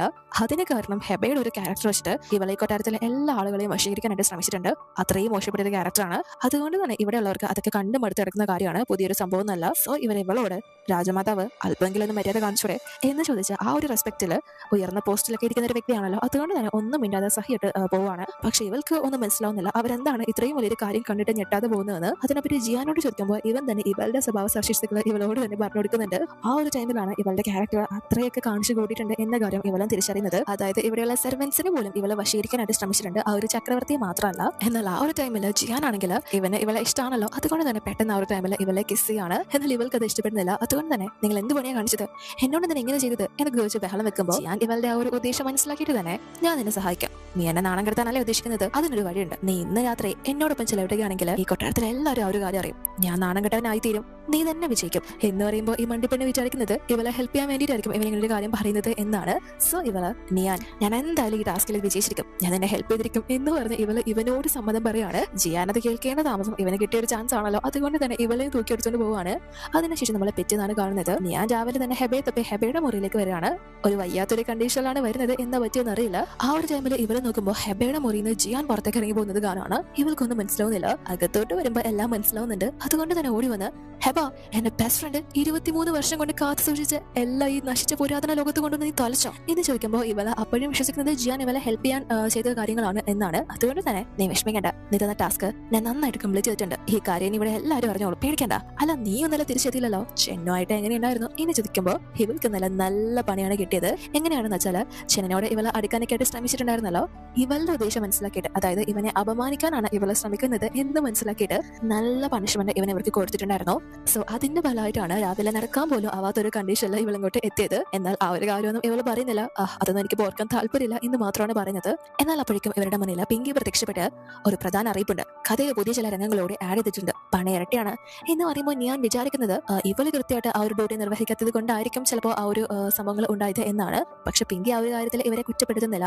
ചിലപ്പോൾ ഞാൻ നിങ്ങൾക്ക് ശരിയായിട്ടുള്ള രീതിയിൽ കാര്യങ്ങൾ പറഞ്ഞു തരാത്തതുകൊണ്ടായിരിക്കും ഈ അവസ്ഥയിൽ നിങ്ങൾ കാര്യങ്ങൾ കൊണ്ട് എത്തിച്ചത്. എന്തായാലും അതുകൊണ്ടേക്ക് നിങ്ങളുടെ അടുത്ത ഡ്യൂട്ടി വന്നിരിക്കുക. രാജ്യത്തോടനീളം പട്ടിണിയും വരൾച്ചയും ബാധിച്ചിരിക്കുകയാണ്. അതുകൊണ്ട് ആളുകളെല്ലാം തലസ്ഥാനത്തേക്ക് ഒഴുകി വരാൻ തുടങ്ങിയിട്ടുണ്ട്. അവരുടെ ക്യാമ്പുകളിൽ ചക്രവർത്തി എല്ലാ കാര്യങ്ങളും നിർവഹിക്കാനായിട്ട് ചുമതല ഏർപ്പെടുത്തിയിരിക്കുന്നത് ഞാനും ശനിനും ആയിരിക്കും. പക്ഷെ നിങ്ങൾ അവിടെ എത്തുന്ന ദുരിതാശ്വാസകരുടെ ഭക്ഷണത്തിൽ വിഷം കലർത്തണം. ലാസ്റ്റ് അത് ആ വില്ലന്മാരുടെ തലയിൽ കൊണ്ടുവെക്കണം. അതിനുള്ള വഴിയൊക്കെ നിങ്ങൾ എങ്ങനെയെങ്കിലും കണ്ടെത്തിക്കോണം. പക്ഷെ ലാസ്റ്റ് അത് വില്ലന്മാരുടെ തലയിൽ തന്നെ കൊണ്ടെത്തിച്ചോണം. അതാണ് നിങ്ങളുടെ ജോലി എന്ന് പറയുമ്പോൾ അയ്യോ, അത് ഞങ്ങൾ എന്തിനാ ചെയ്യുന്നത്, അവര് പാവങ്ങളല്ലേ, ഇതുവരെ ഒരു തെറ്റുപോലും ചെയ്യുന്നത് ഞങ്ങൾ കണ്ടിട്ടില്ല. ഞങ്ങൾ ഒരുപാട് അതിക്രമങ്ങൾ അവരോട് ചെയ്തിട്ടുപോലും അവർ ഞങ്ങളുടെ മോശമായി ഒന്നും തന്നെ തിരിച്ച് പ്രതികരിച്ചിട്ടില്ല. അങ്ങനെയുള്ളവര് എങ്ങനെയാ വില്ലന്മാരാവുന്നത്? ഇത്രയും വലിയ ശിക്ഷയൊക്കെ അവർക്ക് നൽകുന്നത് എന്തിനാ? മാത്രമല്ല കൊല്ലാൻ പറ്റുന്ന മനുഷ്യരല്ലേ, അത് ഞങ്ങളെ കൊണ്ട് എങ്ങനെയാ സാധിക്കുന്നത് എന്ന് ചോദിക്കുമ്പോൾ പിങ്കി ഇവരോട് പറയുന്നത് അത് ജസ്റ്റ് കഥാപാത്രങ്ങളല്ലേ, വെറും പേപ്പർ കഷ്ണങ്ങൾ മാത്രമാണ്, യഥാർത്ഥ മനുഷ്യരൊന്നുമല്ല. ഇത് വേറൊരു കഥയാണ്. പിന്നെ വില്ലന്മാരുടെ കാര്യം, അവസാനം അവര് ഏറ്റവും ക്രൂരന്മാരാകേണ്ടി വരുന്ന ആളുകളാണ്. അതുകൊണ്ട് ഇതൊന്നും വലിയ കാര്യമല്ല, നിങ്ങൾ ഇത് എന്തായാലും ചെയ്തേ പറ്റും, ഇല്ലെങ്കിൽ ഞാൻ നിങ്ങളെ എന്തായാലും നിങ്ങളുടെ യഥാർത്ഥ ലോകത്തിലേക്ക് കൊണ്ടെത്തിക്കും എന്ന് പറഞ്ഞ് ഭീഷണിപ്പെടുത്താണ്. പക്ഷെ ഇവർക്ക് അതിനോട് ഒരു താല്പര്യമില്ല. അതുപോലെ തന്നെ ഇവരുടെ തലസ്ഥാനത്തേക്ക് ഇപ്പോൾ ജനങ്ങളെ ഒഴുക്കിക്കൊണ്ട് വരാൻ തുടങ്ങിയിട്ടുണ്ട്. സോ ചക്രവർത്തി ചെന്നനെയും ജിയാനെയൊക്കെ വിളിപ്പിച്ച് നിർത്തിയിട്ട് ഇവരോട് ആ ഒരു ദുരിതാശ്വാസ ക്യാമ്പിന് വേണ്ട എല്ലാ കാര്യങ്ങളും ചെയ്തു കൊടുക്കണം. ഏറ്റവും നല്ല രീതിയിൽ ഇവരിൽ ആരാണോ പെർഫോം ചെയ്യുന്നത് അവർക്ക് ഞാൻ മന്ത്രിസ്ഥാനം വരെ നൽകും എന്ന് പറഞ്ഞ് ഇവരെ ആ ഒരു ചുമതല ഏൽപ്പിക്കാണ്. ഇവരുടെ തലയിൽ അത് വെച്ചുകൊടുക്കലാണ് മെയിൻ ഉദ്ദേശം. എന്തായാലും ഇവർ രണ്ടുപേരും അതിനുവേണ്ടി മത്സരിക്കുമെന്ന് ചക്രവർത്തിക്ക് അറിയാം. അതുകൊണ്ട് തന്നെ ആ ഒരു മന്ത്രിസ്ഥാനത്തിന് വേണ്ടി ഇവരെ നന്നായിട്ട് പോരാടും. അതിനിടയിൽ ജനങ്ങൾ വന്നുവിടും, അവർക്ക് ബുദ്ധിമുട്ടുകൾ ഉണ്ടാകും. ലാസ്റ്റ് ഇവരുടെ മുകളിലൂടെ എല്ലാ തെറ്റും കൂടെ ജനം ചൂണ്ടിക്കാട്ടും, ഇവരെ കുറ്റക്കാരാക്കും. ജനങ്ങൾക്ക് വേണ്ട കാര്യങ്ങൾ നേരെ ജോലി നോക്കി നടത്താൻ പറ്റിയില്ലെങ്കിൽ ഇവരെ എന്തായാലും ജനങ്ങൾ കരിവാരിത്തേക്കാൻ തുടങ്ങുമല്ലോ. ഇയാൾക്ക് അവിടെ അപ്പോൾ നല്ല റോൾ കളിക്കാൻ പറ്റും. ഇയാൾക്ക് ഹീറോ ആവാൻ കിട്ടുന്ന ഒരു ചാൻസ് കൂടിയാണ്. സോ ഇവർ തമ്മിൽ ഇപ്പോൾ തെറ്റിപ്പിക്കുക എന്നുള്ളതാണ് ഇയാളുടെ ഉദ്ദേശം. ആ ഒരു ഉദ്ദേശത്തിലാണ് ആ ഒരു ദൗത്യം ഇവരെ ഏൽപ്പിക്കുന്നത്. പക്ഷെ അതിനാവശ്യമായിട്ടുള്ള പൈസയോ കാര്യങ്ങളോ ഒന്നും തന്നെ ഇയാൾ നൽകില്ല. ആ ഒരു ചെലവുകൾക്ക് ആവശ്യമായിട്ടുള്ള പൈസയും കാര്യങ്ങളും എല്ലാം തന്നെ ഇവര് എങ്ങനെയെങ്കിലും കണ്ടെത്തിക്കോണം. അതിനൊക്കെ വേണ്ടി തന്നെയാണ് ലാസ്റ്റ് ആ ഒരു മന്ത്രിസ്ഥാനം നൽകുന്നത്. പക്ഷെ ഇവിടെ ഇവർക്ക് രണ്ടുപേർക്കും ആ ഒരു ആളുകളെ കൊല്ലുന്നതിനോടും അത് പിന്നീട് ഷെനിന്റെയും ജിയാനെയും തലയിൽ കെട്ടിവെക്കുന്നതിനോടൊന്നും ഒരു യോജിപ്പില്ല. സിസ്റ്റം പറയുന്നത് പോലെ മോശപ്പെട്ട കാര്യങ്ങളൊന്നും ചെയ്യുന്നവരല്ല എന്നാണ് ഇവർ മനസ്സിലാക്കിയിരിക്കുന്നത്. അതുകൊണ്ട് തന്നെ അവരെ സപ്പോർട്ട് ചെയ്യാനായിട്ടാണ് ഇവർ തീരുമാനിക്കുന്നത്. രണ്ടുപേരും ഒരുമിച്ച് ആ ഒരു ഡിസിഷൻ തന്നെ എടുക്കുന്നു. പക്ഷെ അതിനുശേഷം ഇവരെ കാണുന്നത് ജിയാൻ ഒരു കുടുംബത്തിന്റെ അടുത്തോട്ട് എത്തിയിട്ട് അവരുടെ വീട് സെർച്ച് ചെയ്യാനും അവരുടെ കയ്യിലുള്ള പൈസയും കാര്യങ്ങളൊക്കെ പിടിച്ചു വാങ്ങാനും ഒക്കെ ഉത്തരവിടുന്നതാണ്. മാത്രമല്ല അവരെ ഉപദ്രവിക്കാൻ വരെ, അവർ പൈസ കൊടുക്കാൻ തയ്യാറാവാതിരിക്കുമ്പോൾ അവരെ ഉപദ്രവിക്കാൻ വരെ ഉത്തരവിടുന്നു. ഇവൻ ചോദിക്കുന്നത് പോലുള്ള പൈസയും കാര്യങ്ങളും എടുത്തു കൊടുക്കാൻ അവരുടെ കയ്യിൽ ഇല്ല എന്ന് പറയാണ്. സോ ഇവന്റെ ഭാഗത്ത് നിന്ന് ആദ്യമായിട്ടാണല്ലോ ഇങ്ങനെ ഒരു നെഗറ്റീവ് ഇവർ കാണുന്നത്. അതുകൊണ്ട് തന്നെ ചിലപ്പോ നമുക്ക് തെറ്റുപറ്റിയതായിരിക്കാം. സിസ്റ്റം പറഞ്ഞതുപോലെ തന്നെ ഇത് മോശപ്പെട്ട വ്യക്തിയായിരിക്കും. എന്തായാലും ഇവന്റെ കാര്യം വിട്ടേക്ക്, ഞാൻ ഇത്രയ്ക്കൊന്നും വിചാരിച്ചില്ല. പക്ഷെ ചെൻ അദ്ദേഹം നല്ലൊരു വ്യക്തിയാണ്, രാജ്യത്തിന് വേണ്ടി ജീവിക്കുന്ന മനുഷ്യനാണ്. അതുകൊണ്ട് നമുക്ക് പുള്ളിക്കാരൻ എന്തായാലും ഹെൽപ്പ് ചെയ്യണം, ഇവന്റെ കാര്യം വിട്ടേക്ക് എന്ന് ഹെബ പറയുമ്പോൾ നിയാനും അതേ അഭിപ്രായം തന്നെയാണുള്ളത്. പക്ഷെ അതിനുശേഷം ഇവര് ചെന്നിനെ ഹെൽപ്പ് ചെയ്യാനായിട്ട് പോകുമ്പോൾ കാണുന്നത് ചെൻ ഒരു സ്ഥലത്തേക്ക് ചെന്ന് അവിടെ കച്ചവടം ചെയ്യുന്ന ഒരു കൂട്ടം ആളുകളുടെ അടുത്തേക്ക് എത്തുമ്പോൾ അവിടെ ഉള്ളവര് എല്ലാം തന്നെ അതെല്ലാം കളഞ്ഞിട്ട് ഇവനെ കണ്ടുപിടിച്ച് അകത്തേക്ക് ഓടുന്നതാണ്. എന്നിട്ട് കുറച്ച് കഴിഞ്ഞ് അവരെല്ലാം വീടിനകത്ത് നിന്ന് അവരുടെ കയ്യിലുള്ള സാധനങ്ങളൊക്കെ എടുത്തുകൊണ്ട് വന്ന് മുട്ടുകുത്തി വളരെ ഭയന്ന് വിറച്ച് ഇവരുടെ ഭണ്ഡാരത്തിലേക്ക് ആ ഒരു കാര്യങ്ങളൊക്കെ ഇട്ട് നൽകുന്നതാണ്. പലരുടെയും കയ്യിൽ പൈസ ഇല്ല, ഞങ്ങള് മാസങ്ങളായിട്ട് ദാരിദ്ര്യം അനുഭവിക്കുകയാണ്, ഞങ്ങളോട് ക്ഷമിക്കണം, അടുത്ത മാസം തന്നേക്കാം എന്നൊക്കെ പറഞ്ഞ് കയ്യിലുള്ള മറ്റു വസ്തുക്കൾ പണത്തിന് പകരം നൽകാൻ ശ്രമിക്കുന്നുണ്ട്. പക്ഷെ ചെന്നാണെങ്കിൽ ഇവരോട് ഒരു ദാക്ഷിണ്യവും കാണിക്കാതെ ഇവരെ തല്ലാനും ഉപദ്രവിക്കാനും ഒക്കെ തന്നെ ശ്രമിക്കാണ്. ജിയാൻ കാണിച്ചതിനേക്കാൾ അപ്പുറം ചെന്നും കാണിക്കാണ്. അതും കൂടി കാണുമ്പോൾ ഇവർ തെറ്റിദ്ധരിച്ചതാണ്. സിസ്റ്റം പറഞ്ഞത് തന്നെയാണ് ശരി, ഇവരൊരിക്കലും നല്ലവരല്ല, ചകിത്താമാര് തന്നെയാ, അല്ലെങ്കിൽ സാധാരണ ജനങ്ങളോട് ഇവരെ എന്തിനാണ് ഇങ്ങനെ ചെയ്യുന്നത് എന്നാണ് ഇവർ രണ്ടുപേരും ചിന്തിക്കുന്നത്. അപ്പോഴേക്കും ഇവരെ കണ്ടുകൊണ്ട് ചെന്നും ജിയാനും ഇവരുടെ അടുത്തേക്ക് വരുന്നു. മുന്നത്തെ പോലെയല്ല, ഇപ്പോൾ ഡബിൾ മടങ്ങ് നിയാനും ഹെബയ്ക്കും ഇവരോടുള്ള ഭയം കൂടുകയാണ്. എന്നാൽ അതിനുശേഷം ചെന്നും ജിയാനും ഇവരെയും കൂട്ടിക്കൊണ്ടാണ് ഒരുപാട് ആളുകൾ ഇപ്പോൾ ദുരിതാശ്വാസ ക്യാമ്പിലേക്ക് എത്തിയിട്ടുണ്ട്. അവർക്ക് ഫുഡും കാര്യങ്ങളൊക്കെ കൊടുക്കുന്ന സ്ഥലത്തേക്കാണ് ഇപ്പോൾ ചെന്നും ജിയാനും നിയാനെയും ഹെബയും കൂട്ടിക്കൊണ്ട് വന്നിട്ടുള്ളത്. മാത്രമല്ല അവിടെ വന്നിട്ടുള്ളവരോട് ഇന്നത്തെ ഫുഡും കാര്യങ്ങളും ഉണ്ടാക്കിയിരിക്കുന്നത് രാജമാതാവും രാജകുമാരിയും ഒക്കെയാണ്, അവരാണ് നിങ്ങളിലേക്ക് ഇത് എത്തിക്കുന്നത് എന്ന് പറഞ്ഞിട്ടാണ് അവിടെ ഭക്ഷണങ്ങളൊക്കെ കൊടുക്കുന്നത്. ആളുകളും ഭയങ്കര സന്തോഷത്തിലൊക്കെ അത് വാങ്ങിച്ച് കഴിക്കുന്നു. എന്നാൽ കുറച്ച് സമയത്തിനുള്ളിൽ തന്നെ അത് കഴിച്ചവർക്ക് ആരോഗ്യ പ്രശ്നങ്ങൾ തുടങ്ങാനായിട്ട് സ്റ്റാർട്ട് ചെയ്യാണ്. അതുകൊണ്ട് തന്നെ ഉടനെ മുന്നിലോട്ട് ആളുകൾ വന്ന് ഇവർ രണ്ടുപേരെയും തെറി പറയാനും ജനങ്ങളെ കൊല്ലാനായിട്ട് ശ്രമിച്ചെന്നും ഒക്കെ പറയാൻ തുടങ്ങാണ്. എന്നാൽ ഇവര് ഒരു കൂസലില്ലാതെ ഇരിക്കുകയാണ് ചെന്നും ജിയാനും. അതുപോലെ തന്നെ നിയാനും ഹെബയും ആ ഒരു ഫുഡിലൊക്കെ പോയിസൺ കലർത്താനായിട്ട് കയ്യിൽ എന്തോ കരുതിയിട്ടാണ് വന്നത്. പക്ഷെ ഇവര് പേടിച്ച് കലർത്തിയിട്ടില്ല, ഇവർക്ക് തന്നെ താല്പര്യം ഇല്ലായിരുന്നല്ലോ, ആ ഒരു മനസാക്ഷിയുടെ പുറത്ത് ഇവരത് ചെയ്തിട്ടില്ല. എന്നാൽ പിന്നെ എങ്ങനെയാണ് ഈ ഒരു ഭക്ഷണത്തിൽ വിഷം കലർന്നതെന്ന് ഇവർക്ക് മനസ്സിലാവുന്നില്ല. അതെങ്ങനെയാണ് സംഭവിച്ചതെന്ന് വെച്ചാല് ഇവരെ രണ്ടുപേരും ജിയാനും ചെന്നും ഇങ്ങോട്ട് കൂട്ടിക്കൊണ്ടുപോകുന്നതിനും ഉദ്ദേശം എന്താണെന്ന് വെച്ചാല് ഇവര് മുന്നേ തന്നെ പറഞ്ഞല്ലോ ഇന്നത്തെ ഫുഡും കാര്യങ്ങളൊക്കെ സ്പോൺസർ ചെയ്തിരിക്കുന്നത് രാജമാതാവും രാജകുമാരിയും ഒക്കെ ആണെന്ന്. അങ്ങനെയാണെങ്കിൽ ഇതെന്തായാലും ലാസ്റ്റ് ചെന്ന് നിൽക്കുന്നത് ചക്രവർത്തിയുടെ തലയിലായിരിക്കും. അയാള് മനഃപൂർവ്വം ഇവരുടെ തലയിൽ ഈ ഒരു കാര്യങ്ങളൊക്കെ കെട്ടിവെച്ച് ഇവരെ പരസ്പരം ചതിക്കാൻ നോക്കിയതാണ് എന്ന് ഇവർക്ക് മുന്നേ മനസ്സിലായതാണ്. അതുകൊണ്ടാണ് ഇതിനിടയ്ക്ക് ഇങ്ങനെ ഒരു കളി കളിച്ചത്. പക്ഷെ അതിൽ വിഷം ബാധിച്ച 2-3 പേരുണ്ടല്ലോ, അവരെ കൊല്ലാനായിട്ട് ചെന്നും ജിയാനും യാതൊരു മനസാക്ഷിയും കാണിക്കാതെ ഉത്തരവിടുകയാണ്. പക്ഷെ അത് കണ്ട് ഇവർക്കൊന്നും മനസ്സിലാവാതെ ഈ നിരപരാധികളെ കൊല്ലരുത് എന്ന് പറഞ്ഞിട്ട് നിയാനും ഹെബയും ഷെനിന്റെയും ജിയാനെയും കാല് പിടിക്കാണ്, മനസ്സ് മാറ്റാനൊക്കെ ആയിട്ട് ശ്രമിക്കുന്നു. പക്ഷെ ഇവർ അത് കേൾക്കുന്നില്ല. നിങ്ങൾ അവിടെ നിന്ന് പോക്കോ, ഈ കാര്യങ്ങൾ നോക്കാൻ ഞങ്ങൾക്കറിയാം, ഇന്ന് ഇവിടെ വന്ന ഒരുത്തരും ജീവനോടെ പുറത്തു പോവില്ല എന്ന് പറഞ്ഞിട്ട് ഇവരോട് അവിടെ നിന്ന് പോകാനായിട്ട് പറയാണ്. എന്നിട്ട് ക്രൂരമായിട്ട് പാവപ്പെട്ട ജനങ്ങളെ കൊല്ലാനൊക്കെ ആയിട്ട് നോക്കുന്നു. അത് കണ്ട് ഹൃദയം തകർന്ന് ഇത്രയും നല്ലവരെന്ന് വിശ്വസിച്ചവരാണല്ലോ കൺമുന്നിൽ വലിയ ക്രൂരതകൾ ചെയ്തത്, അത് മനസ്സിലാക്കിയിട്ട് ഇവര് ഇപ്പോൾ അവിടെ നിന്ന് പുറത്തേക്ക് ഇറങ്ങിയിരിക്കുകയാണ്. ഇവർക്ക് എന്തായാലും അവരെ കൺട്രോൾ ചെയ്യാനാവില്ല എന്ന് മനസ്സിലായി. മാത്രമല്ല ആ ഒരു ഫുഡിൽ ഇപ്പോൾ വിഷം കലർത്തിയതും ജിയാനും ചെന്നും ആണ് എന്ന് ഇവർക്ക് മനസ്സിലായിട്ടുണ്ട്. അത് ചക്രവർത്തിയുടെ തലയിൽ ലാസ്റ്റ് കൊണ്ടിടാനാണ് എന്ന കാര്യം. പക്ഷെ ഇവർക്കിപ്പോൾ ഒന്നും ചെയ്യാൻ പറ്റാത്ത അവസ്ഥയാണല്ലോ. പക്ഷെ അപ്പോഴേക്കും മറ്റൊരിടത്ത് ഒരു വ്യക്തിയെ കാണിക്കാണ്. ഇയാളുടെ പേര് ഷാവോ. നമ്മൾ നേരത്തെ കണ്ടില്ല കുറച്ചു പേർക്ക് ആഹാരം കഴിച്ച് വിഷം ബാധിച്ചിരിക്കുന്നത്. പക്ഷെ അത് സത്യത്തില് യഥാർത്ഥ കുടിയേറ്റക്കാരോ പാവങ്ങളോ ഒന്നും ആയിരുന്നില്ല. ഈ ഷാവോ എന്ന് പറയുന്ന വ്യക്തി ചെന്നിനോടും ജിയാനോടൊക്കെ ഉള്ള ശത്രുതയല്ല, ഇവരുടെ ശത്രുരാജ്യത്തു നിന്നുള്ള ഒരു വ്യക്തിയാണ്. ഇയാളുടെ കൂട്ടത്തിലുള്ള മന്ത്രിയോ ആളുകളൊക്കെയാണ് പാവങ്ങളുടെ വേഷത്തിൽ അങ്ങോട്ടേക്ക് കയറി ചെന്നത്, അവിടുത്തെ കാര്യങ്ങൾ അറിയാനും അവരെ ആക്രമിക്കാനും ഒക്കെ. സോ ആ ഒരു വിവരം അറിഞ്ഞിട്ടാണ് അങ്ങനെ ഒരു പണി ചെന്നും ജിയാനും അവർക്ക് നൽകിയത്. അവർ യഥാർത്ഥ കുടിയേറ്റക്കാരായിരുന്നില്ല, അവരെ പിന്നീട് കൊന്നതൊക്കെ ആ ഒരു റീസൺ കൊണ്ടാണ്, അവരുടെ ശത്രുക്കളാണ് അവര്. സോ അത് അറിഞ്ഞ് ഈ നേതാവായിട്ടുള്ള വ്യക്തി ആർക്കും ഒരു സംശയം വരാതിരിക്കാനായിട്ട് യഥാർത്ഥ കുടിയേറ്റക്കാരെ പോലെ ആവാൻ ദിവസങ്ങളോളം പട്ടിണി കിടന്ന് ഉറക്കമില്ലാതൊക്കെയാണ് ആ ഒരു വേഷം മാറി അഭിനയിച്ച് അങ്ങോട്ടേക്ക് ചെയ്യുന്നത്. എന്നാൽ അതും ചെന്നും ജിയാനും ചേർന്ന് കണ്ടുപിടിച്ചല്ലോ. അതുകൊണ്ട് തന്നെ ഭയങ്കര ദേഷ്യത്തിന് എങ്ങനെയെങ്കിലും അവന്മാരെ രണ്ടിനെയും തകർക്കണം എന്ന നിലയിലാണ് ഇയാൾ നിൽക്കുന്നത്. പക്ഷെ ഇപ്പൊ ഇയാളുടെ കൂടെയുള്ള വ്യക്തി നമ്മുടെ നിയാനെയും ഹെബയും തട്ടിക്കൊണ്ട് വന്നിരിക്കുകയാണ് എന്ന കാര്യം ഈ ഒരു ഷാവോയെ അറിയിക്കാണ്. പ്രഫു, ഞാൻ വഴിയില് തക്കത്തിന് 2 സ്ത്രീകളെ കണ്ടു. അവരെ ഞാൻ കൂട്ടിക്കൊണ്ട് വന്നിട്ടുണ്ട്. രണ്ടുപേരും അവന്മാർക്ക് പ്രിയപ്പെട്ടതാണെന്ന് എനിക്ക് മനസ്സിലായി. അവിടെയുള്ളവർ ആ പെണ്ണുങ്ങളെ രാജമാതാവെന്നും രാജ്ഞിയെന്നും ഒക്കെ വിളിക്കുന്നത്. അത്രയും വലിയ പദവികൾ കൈകാര്യം ചെയ്യുന്ന വ്യക്തികളാണ് കൂട്ടിക്കൊണ്ട് വന്നത്. അതുകൊണ്ട് തന്നെ എന്തായാലും അവര് ഈ പെണ്ണുങ്ങളെ തേടി വരാൻ സാധ്യതയുണ്ട്. അപ്പൊ നമുക്ക് അവരെ കൈക്കലാക്കാം എന്ന് പറഞ്ഞ് ഇവരൊരു പ്ലാൻ ഉണ്ടാക്കാണ്. എന്നാൽ ഇവര് രണ്ടുപേരും നമ്മൾ വിചാരിക്കുന്ന പോലെ അത്ര മത്സരങ്ങൾ വെക്കുന്നവരോ ഈഗോ ഉള്ളവരോ വില്ലന്മാരോ ഒന്നുമല്ല. പുറമെ അങ്ങനെയൊക്കെ കാണിക്കുന്നെങ്കിൽ പോലും ഇവിടെയുള്ള യഥാർത്ഥ ദുരിതാശ്വാസികൾക്ക് അവർക്ക് വേണ്ട ഭക്ഷണവും വെള്ളവും എല്ലാ കാര്യങ്ങളും എത്തിച്ചു നൽകിയിട്ടുണ്ട്. അതിൽ വേഷം മാറി നടന്ന ശത്രുക്കളെ മാത്രമാണ് അറസ്റ്റ് ചെയ്തിട്ടുള്ളത്. മാത്രമല്ല, ഇപ്പോൾ നിയാനെയും ഹെബയും ഇവരുടെ ശത്രുക്കളെ തട്ടിക്കൊണ്ടുപോയ കാര്യം ഇവർ രണ്ടുപേരും അറിഞ്ഞിട്ടുണ്ട്. പക്ഷെ ഒരു കൂസലില്ലാതെ ഇരിക്കുകയാണ്. എന്നാണെങ്കിൽ ജിയാനോടാ, നിങ്ങളെപ്പോഴും രാജമാതാവിനെ സംരക്ഷിക്കാനുള്ള വ്യക്തിയല്ലേ, പിന്നെ എന്തുകൊണ്ടാണ് ഇപ്പൊ മുൻപന്തിയിൽ ഇറങ്ങാത്തത് എന്ന് ചോദിക്കുമ്പോൾ, തന്നേക്കാൾ മികച്ച ആൾ ഇവിടെ ഇരിക്കുന്നുണ്ടല്ലോ, നിങ്ങൾ എപ്പോഴാണ് ഇറങ്ങുന്നത് എന്ന് ചോദിച്ച് ഇവർ തമ്മിലുള്ള ആ ഒരു മത്സരത്തില പെണ്ണുങ്ങൾ ഇവരുടെ വീക്ക്നെസ്സേ അല്ല. അവരെ രക്ഷപ്പെടുത്തിയില്ലെങ്കിലും തങ്ങൾക്ക് ഒരു പ്രശ്നമില്ല, തൽക്കാലം ആ കാര്യങ്ങൾ മറന്നേക്കാം എന്ന രീതിയിലേക്ക് വാശിയിൽ സംസാരിച്ച് ഒരാൾ ഇറങ്ങാത്തത് കൊണ്ട് മറ്റേ ഇറങ്ങുന്നില്ല എന്ന രീതിയിൽ അഭിമാനം വിടാതെ സംസാരിച്ച് നിൽക്കുകയാണ്. പക്ഷെ ഈ പാവങ്ങൾ ഇപ്പോൾ ആ ഒരു ശത്രുക്കളുടെ കയ്യിൽപ്പെട്ട് ഇവരെ ഇപ്പോൾ ജയിലിൽ അടച്ചിരിക്കുകയാണ്. ഇവര് മാത്രമല്ല അവിടെ ഉള്ളത്, ആ നാട്ടിലെ മറ്റു ചില ആളുകളും കൂടെ ഉണ്ട്. സോ ഇവരെ ഇനി എന്തായാലും രക്ഷപ്പെടുത്താനായിട്ട് ചെന്നും ജിയാനൊന്നും എത്തുമെന്ന് ഇവർക്ക് യാതൊരു വിധ ഉറപ്പില്ല. അവർ മോശപ്പെട്ടവരാണ് എന്ന രീതിയിലാണല്ലോ ഇവരെപ്പോഴും വിചാരിക്കുന്നത്. അവർക്ക് ചക്രവർത്തിയെ തോൽപ്പിക്കാൻ വേണ്ടി മാത്രമാണ് നമ്മളെ ആയുധങ്ങളായിട്ട് യൂസ് ചെയ്തത്. അതിനപ്പുറം ഒരിക്കലും അവർ നമ്മളെ സ്നേഹിച്ചിട്ടില്ല എന്നിവർ ഉറപ്പിക്കുകയാണ്. എന്നാൽ അപ്പോഴേക്കും അപ്പുറത്തുണ്ടായിരുന്ന ഒരു കൊച്ചുകുട്ടി ഇവരുടെ അടുത്തേക്ക് വന്ന് കയ്യിലുള്ള ക്യാൻഡി കൊടുത്ത് ഇവർക്ക് വിശക്കുന്നുണ്ടെങ്കിൽ കഴിക്കാനൊക്കെ പറഞ്ഞ് അത് എടുത്ത് നൽകുകയാണ്. അപ്പോൾ അവിടെയുള്ളവരെ കണ്ട് ഇവര്, അല്ല നിങ്ങൾ എങ്ങനെ ഇവിടെ എത്തിപ്പെട്ടത് എന്ന് ചോദിക്കുമ്പോൾ കൂടുതലുള്ള ഒരു മുത്തശ്ശി ഇവരുടെ കൊച്ചുമകളായ ഈ കുട്ടിക്ക് വയ്യാതിരുന്ന സാഹചര്യത്തിൽ ഒരു ഡോക്ടറെ പോയി കണ്ടിരുന്നു നാട്ടിലെ. പക്ഷെ ആ ഡോക്ടർ ആണെങ്കിൽ വലിയ എമൗണ്ടിലുള്ള ടാബ്ലറ്റ്സും കാര്യങ്ങളൊക്കെയാണ് എഴുതി കൊടുത്തിരുന്നത്. അത് വാങ്ങാൻ പൈസ ഇല്ലാണ്ട് പോലും എങ്ങനെയൊക്കെ ഒപ്പിച്ച് ഇവരത് വാങ്ങിച്ചു. പക്ഷെ അത് വാങ്ങിച്ച് കഴിച്ച കുട്ടിയുടെ അവസ്ഥ വളരെ മോശമായി. പിന്നീട് ആ ഒരു ഗുളിക അതിനുള്ള പരിഹാരമൊന്നും അല്ല എന്ന് ഇവർ മനസ്സിലാക്കി ഇവർ പരാതിപ്പെടാനൊക്കെ ആയിട്ട് അവർ ഡോക്ടറിനെതിരെ പരാതിപ്പെടാനൊക്കെ ആയിട്ട് കോടതിയിലേക്ക് പോകാൻ തുടങ്ങുമ്പോൾ അതിന് മുന്നെയാണ് ഇവരെ ജയിലിലാക്കിയത് ആരൊക്കെയോ ചേർന്ന് എന്ന് പറഞ്ഞ് ആ ഒരു ക്ലിനിക്കിന്റെ അധികാരികളുടെ പേരൊക്കെ പറയുമ്പോഴാണ് അത് മുൻപ് ജിയാനും ചെന്നൊക്കെ ചേർന്ന് റൈഡ് നടത്തിയ ആ ഒരു വീടല്ല എന്ന കാര്യങ്ങൾ മനസ്സിലാവുന്നത്. സോ ഇവർ ആ ഒരു കാര്യങ്ങൾ പറയുമ്പോഴാണ് അതൊക്കെ വില്ലന്മാരാണ്, യഥാർത്ഥ വിശ്വസിക്കാൻ കൊള്ളാത്ത ക്രൂരന്മാരായിട്ടുള്ള പാവങ്ങളെ കൊള്ളയടിച്ച് ജീവിക്കുന്ന വ്യക്തികളെയാണ് അവർ അന്ന് ഉപദ്രവിക്കാൻ ശ്രമിച്ചത്, മുഖംമൂടി അഴിക്കാൻ ശ്രമിച്ചത് എന്നൊക്കെ മനസ്സിലാവുന്നത്. ജിയാനും ചെന്നും ഭയങ്കര ശക്തന്മാരായിട്ടുള്ള വ്യക്തികളാണല്ലോ. എന്നാൽ സഹായം അർഹിക്കുന്ന എല്ലാവർക്കും അത് കറക്റ്റിന് എല്ലാ കാര്യങ്ങളും നോക്കിയും കണ്ട് ചെയ്തു കൊടുക്കാറുണ്ട്. ഒരിക്കലും പാവങ്ങളെ ദ്രോഹിച്ചിട്ടില്ല, അവരുടെ അടുത്തൊന്നും ഒന്നും പിടിച്ചു വാങ്ങി നേടാനും ശ്രമിച്ചിട്ടില്ല.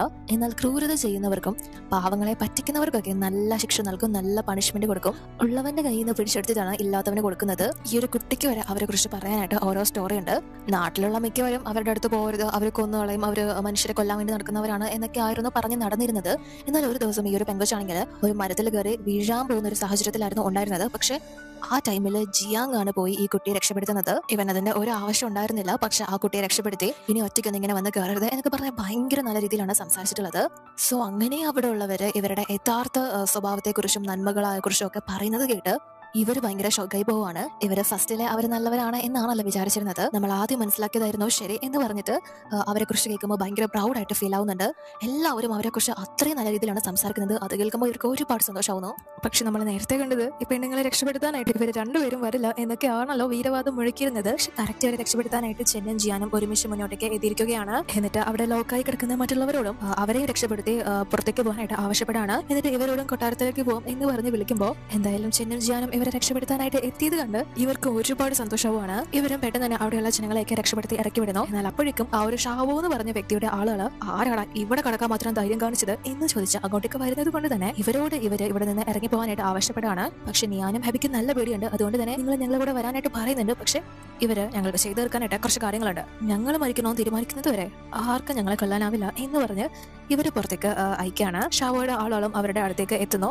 ഇവരും പെട്ടെന്ന് പുറത്തേക്ക് കടന്നു എത്രയും പെട്ടെന്ന് കൊട്ടാരത്തിലെത്തി ആളെയും കൂടി ഇങ്ങോട്ടേക്ക് വരാം എന്ന് പറഞ്ഞ് പോകാനായിട്ട് തുടങ്ങുന്നു. പക്ഷെ അപ്പോഴേക്കും ഷാവോ എന്ന് പറഞ്ഞ കാട്ടാളൻ ഇവർക്ക് നിറയെ വരികയാണ്. നീയൊക്കെ എന്താ വിചാരിച്ചത്? അവന്മാര് എന്നെ പൊട്ടനാക്കിയിട്ട് നിങ്ങളെ രക്ഷപ്പെടുത്തിക്കൊണ്ട് പോകാനോ? നിങ്ങളെ രക്ഷപ്പെടുത്താൻ വന്നവരുടെ സ്ഥിതി ഇപ്പൊ എന്താണെന്ന് കാണണ്ട, ഇന്ന് ഞാൻ അവരുടെ തല എടുക്കും എന്ന് പറഞ്ഞ് അങ്ങോട്ടേക്ക് ജിയാനെയും ശനെയും ഉപദ്രവിച്ച് കെട്ടിക്കൂട്ടിക്കൊണ്ടുവരാണ്. അത് കണ്ട് ഇവര് നല്ലോണം പേടിക്കുന്നു. പക്ഷെ അപ്പോഴും ഇവര് രണ്ടുപേരും നീയൊക്കെ കൊല്ലുന്നെങ്കിൽ കൊന്നോ എന്ന ഭാവത്തിൽ തന്നെ ഇരിക്കുകയാണ്. അതുകൊണ്ട് തന്നെ ഇയാളും വാളെടുത്ത് ഇനി ഇവരുടെ ശല്യം ഉണ്ടാവാൻ പാടില്ല എന്ന് പറഞ്ഞ് ഇവരുടെ തല എടുക്കാനായിട്ട് വരുന്നു. പക്ഷേ ഈ പെണ്ണുങ്ങൾ അതിനിടയ്ക്കേറെ സമ്മതിക്കുന്നില്ല. നിയാൻ ചെന്നിനെയും ഹെബ ജിയാനെയും പ്രൊട്ടക്ട് ചെയ്ത് പിടിക്കുകയാണ്. പക്ഷേ ഇയാളെ ഇവരെ ഉപദ്രവിക്കുന്നില്ല. നീയൊക്കെ മര്യാദയ്ക്ക് മാറിക്കോ, എനിക്ക് പെണ്ണുങ്ങളെ ഉപദ്രവിച്ച ഒരു ശീലമില്ല, ആഗ്രഹമില്ല, അതുകൊണ്ട് മര്യാദയ്ക്ക് മാറിക്കോ എന്ന് പറയാണ്. അതുപോലെ തന്നെ ജിയാനും ചെന്നും ഇവരോട് നിങ്ങൾ എന്തായാലും ഞങ്ങൾക്ക് വേണ്ടി മരിക്കാൻ തയ്യാറാവണ്ട, നിങ്ങൾ വിചാരിക്കുന്ന പോലെ ഞങ്ങൾ അത്ര നല്ല വ്യക്തികളൊന്നും അല്ല, നല്ല പേരുള്ളവരും അല്ല എന്ന് പറയുമ്പോൾ ഇവരെ കുറിച്ചുള്ള സത്യങ്ങളെല്ലാം മനസ്സിലാക്കിയിട്ടാണല്ലോ കൂടെ നിൽക്കുന്നത്. ആ ഒരു കാര്യങ്ങൾ തുറന്നു പറയാണ്. ഞങ്ങൾക്ക് തെറ്റുപറ്റിയത് നിങ്ങൾ ആരാണ് എന്താണ് എന്നൊക്കെ ഇപ്പൊ ഞങ്ങൾക്ക് നന്നായിട്ട് മനസ്സിലായിട്ടുണ്ട്. നിങ്ങൾ യഥാർത്ഥത്തില് തെറ്റുകാരെ അല്ല, തെറ്റ് ചെയ്യുന്നവരെ ശിക്ഷിക്കുന്നവർ മാത്രമാണ്.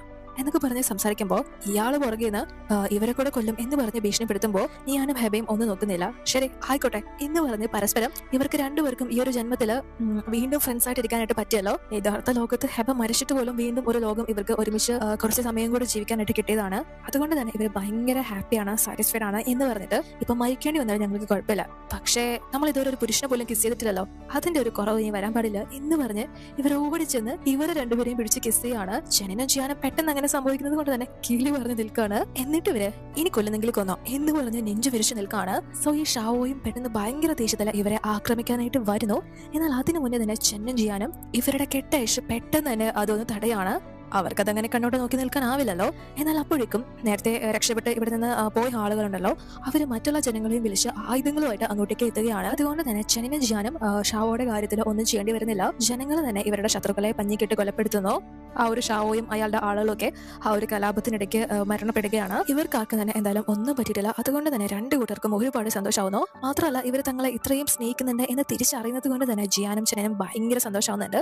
ഇവർ ഒരുപാട് നാളായിട്ട് ഈ പെണ്ണുങ്ങളുടെ പിറകെ ആയിരുന്നല്ലോ. എന്നാൽ അതിനുശേഷം ഈ ഒരു ഫുൾ സ്റ്റോറി തന്നെ യഥാർത്ഥ നോവല് തന്നെ ഹെബയും നിയാനും ചേർന്ന് മാറ്റി മറിച്ചിരിക്കുകയാണല്ലോ. സോ പിങ്കി ഇവരോട് വന്ന് ഇപ്പൊ പ്രശ്നം ഉണ്ടാക്കാണ്.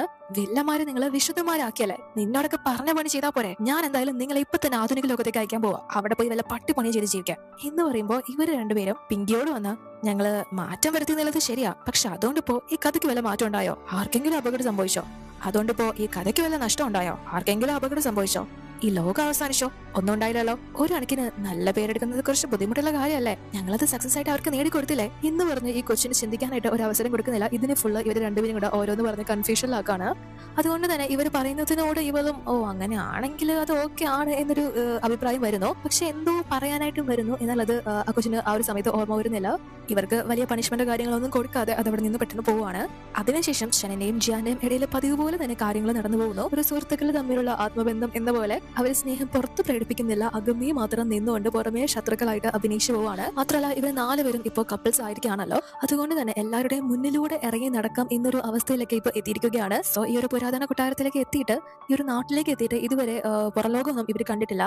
അതുകൊണ്ട് തന്നെ നമുക്ക് എന്തായാലും പുറത്തുപോയി ഒരുപാട് സ്ഥലങ്ങൾ കാണാം, ഫുഡൊക്കെ കഴിക്കാം എന്നൊക്കെ പറഞ്ഞ ഷെനിനെയും ജിയാനെയും കൂട്ടി അവിടെ നിന്ന് പോകാനായിട്ട് തുടങ്ങുകയാണ്. ഇവർക്ക് രണ്ടുപേർക്കും ഇപ്പോൾ വലിയ ടെൻഷനൊന്നും ഇല്ല ഇനി പണിഷ്മെന്റ് കിട്ടോ എന്ന കാര്യത്തിൽ. ഏത് നിമിഷവും ചിലപ്പോൾ ഇവർക്ക് ഇവരുടെ യഥാർത്ഥ ലൈഫിലേക്ക് തിരിച്ചു പോകേണ്ടി വരും. എങ്കിൽ പോലും ഇപ്പോൾ ഉള്ള സമയം മാക്സിമം എൻജോയ് ചെയ്യണം. അതും ഈ സുന്ദരന്മാരോടൊപ്പം ഇപ്പോഴുള്ള ഈ ഒരു സന്തോഷവും നിമിഷങ്ങളെയും പറ്റി മാത്രമേ ഇവർ ചിന്തിക്കുന്നുള്ളൂ. അങ്ങനെ അവർ ഭയങ്കര ഹാപ്പി ആയിട്ട് ഒരുമിച്ച് പുറത്തേക്ക് പോകുന്നു. എന്നാൽ അതെല്ലാം കണ്ട് ഈ ചക്രവർത്തി ഭയങ്കര കരച്ചിലാണ്. ഫീലിങ്സ് കാണാനായിട്ട് ഇവിടെ ആരും ഇല്ലല്ലോ എന്ന് പറഞ്ഞിട്ട് ഇവനെ ഇപ്പോ ഹെബയും നീഹാനും ഒക്കെ തന്നെ തേച്ചിരിക്കുകയാണല്ലോ. സോ അതിനുശേഷം നമ്മൾ കാണുന്നത് ഇവരെ രണ്ടു കൂട്ടരും രണ്ട് മുറികളിലായിട്ടിരുന്ന് റൊമാൻസ് ആരംഭിക്കാനായിട്ട് തുടങ്ങി കഴിഞ്ഞു. അങ്ങനെ ഭയങ്കര ത്രില്ലിലൂടെ കടന്നു പോകുന്ന സമയത്ത് ഒരു മിന്നൽ അടിക്കുന്നത് മാത്രമേ ഓർമ്മയുള്ളൂ. ഇവർ പിന്നീട് നോക്കുമ്പോൾ വീണ്ടും പഴയതുപോലെ നമ്മൾ ആദ്യം കണ്ട സീനിലെ പോലെ ഇവർ ഒരുമിച്ച് ഒരു ബെഡിലേക്ക് എത്തിയിരിക്കുകയാണ് നാലുപേരും. ഇവർക്കൊന്നും തന്നെ മനസ്സിലാവുന്നില്ല ഇതെന്ത് മര്യാദകളെ കാണിക്കുന്നത് എന്ന് ചോദിച്ച് ചെന്നും ജിയാനും പരസ്പരം ദേഷ്യപ്പെടുകയാണ്. പക്ഷെ പെണ്ണുങ്ങൾക്ക് മനസ്സിലാവുന്നുണ്ട് ഇത് പിങ്കി കൊടുത്ത പണിയാണെന്ന്. അതുകൊണ്ട് തന്നെ നീ എന്തായി ചെയ്തത്, എന്തായി ചെയ്യാൻ പോകുന്നത് എന്ന് ചോദിക്കുമ്പോ പിങ്കി ഇവരോട് നേരത്തെ പറയാൻ വന്ന കാര്യം അതെനിക്ക് ഓർമ്മ വന്നിട്ടുണ്ട് എന്ന് പറഞ്ഞ് ആ ഒരു കാര്യം പറയാണ്. അതായത് ഈ കഥയിലെ കഥാനായിക ഇനിയാണ് എൻട്രി ആവാൻ പോകുന്നത്. ഇവര് രണ്ടു കൂട്ടരും ഈ കഥയിലെ വില്ലന്മാരും വില്ലത്തികളും ആണല്ലോ, നായിക അല്ല. പക്ഷെ ഇനിയാണ് യഥാർത്ഥ കഥാനായിക വരാൻ പോകുന്നത്. അത് ആരാണെന്ന് അറിയില്ല. ഈ ഒരു വില്ലന്മാരാണെങ്കിൽ ആ ഒരു നായികയുമായിട്ട് പ്രണയത്തിൽ വീഴാനും പോവുകയാണ്. എന്തായാലും അതോടുകൂടി ഇവരുടെ കഥ അപ്പൊ കഴിയുകയാണോ എന്ന ചോദ്യം ഉയർത്തിക്കൊണ്ട് ഭയങ്കര ഷോക്കില് ഈ ഒരു കഥ അവസാനിക്കുകയാണ്. ഒരു ഡിഫറെന്റ് ആയിട്ടുള്ള സ്റ്റോറി ആയിരുന്നു. എല്ലാവർക്കും ഇഷ്ടമായെന്ന് വിചാരിക്കുന്നു. ഇഷ്ടമായാൽ ഷെയർ ചെയ്യാനും കമന്റ് ചെയ്യാനും മറക്കല്ലേ. അതുപോലെ തന്നെ നിങ്ങൾക്ക് ഇതിൽ ഏത് സ്റ്റോറിയാണ് ഏറ്റവും കൂടുതൽ ഇഷ്ടപ്പെട്ടതെന്ന് കമന്റ് ചെയ്യുക. അടുത്ത വീഡിയോ കാണാം.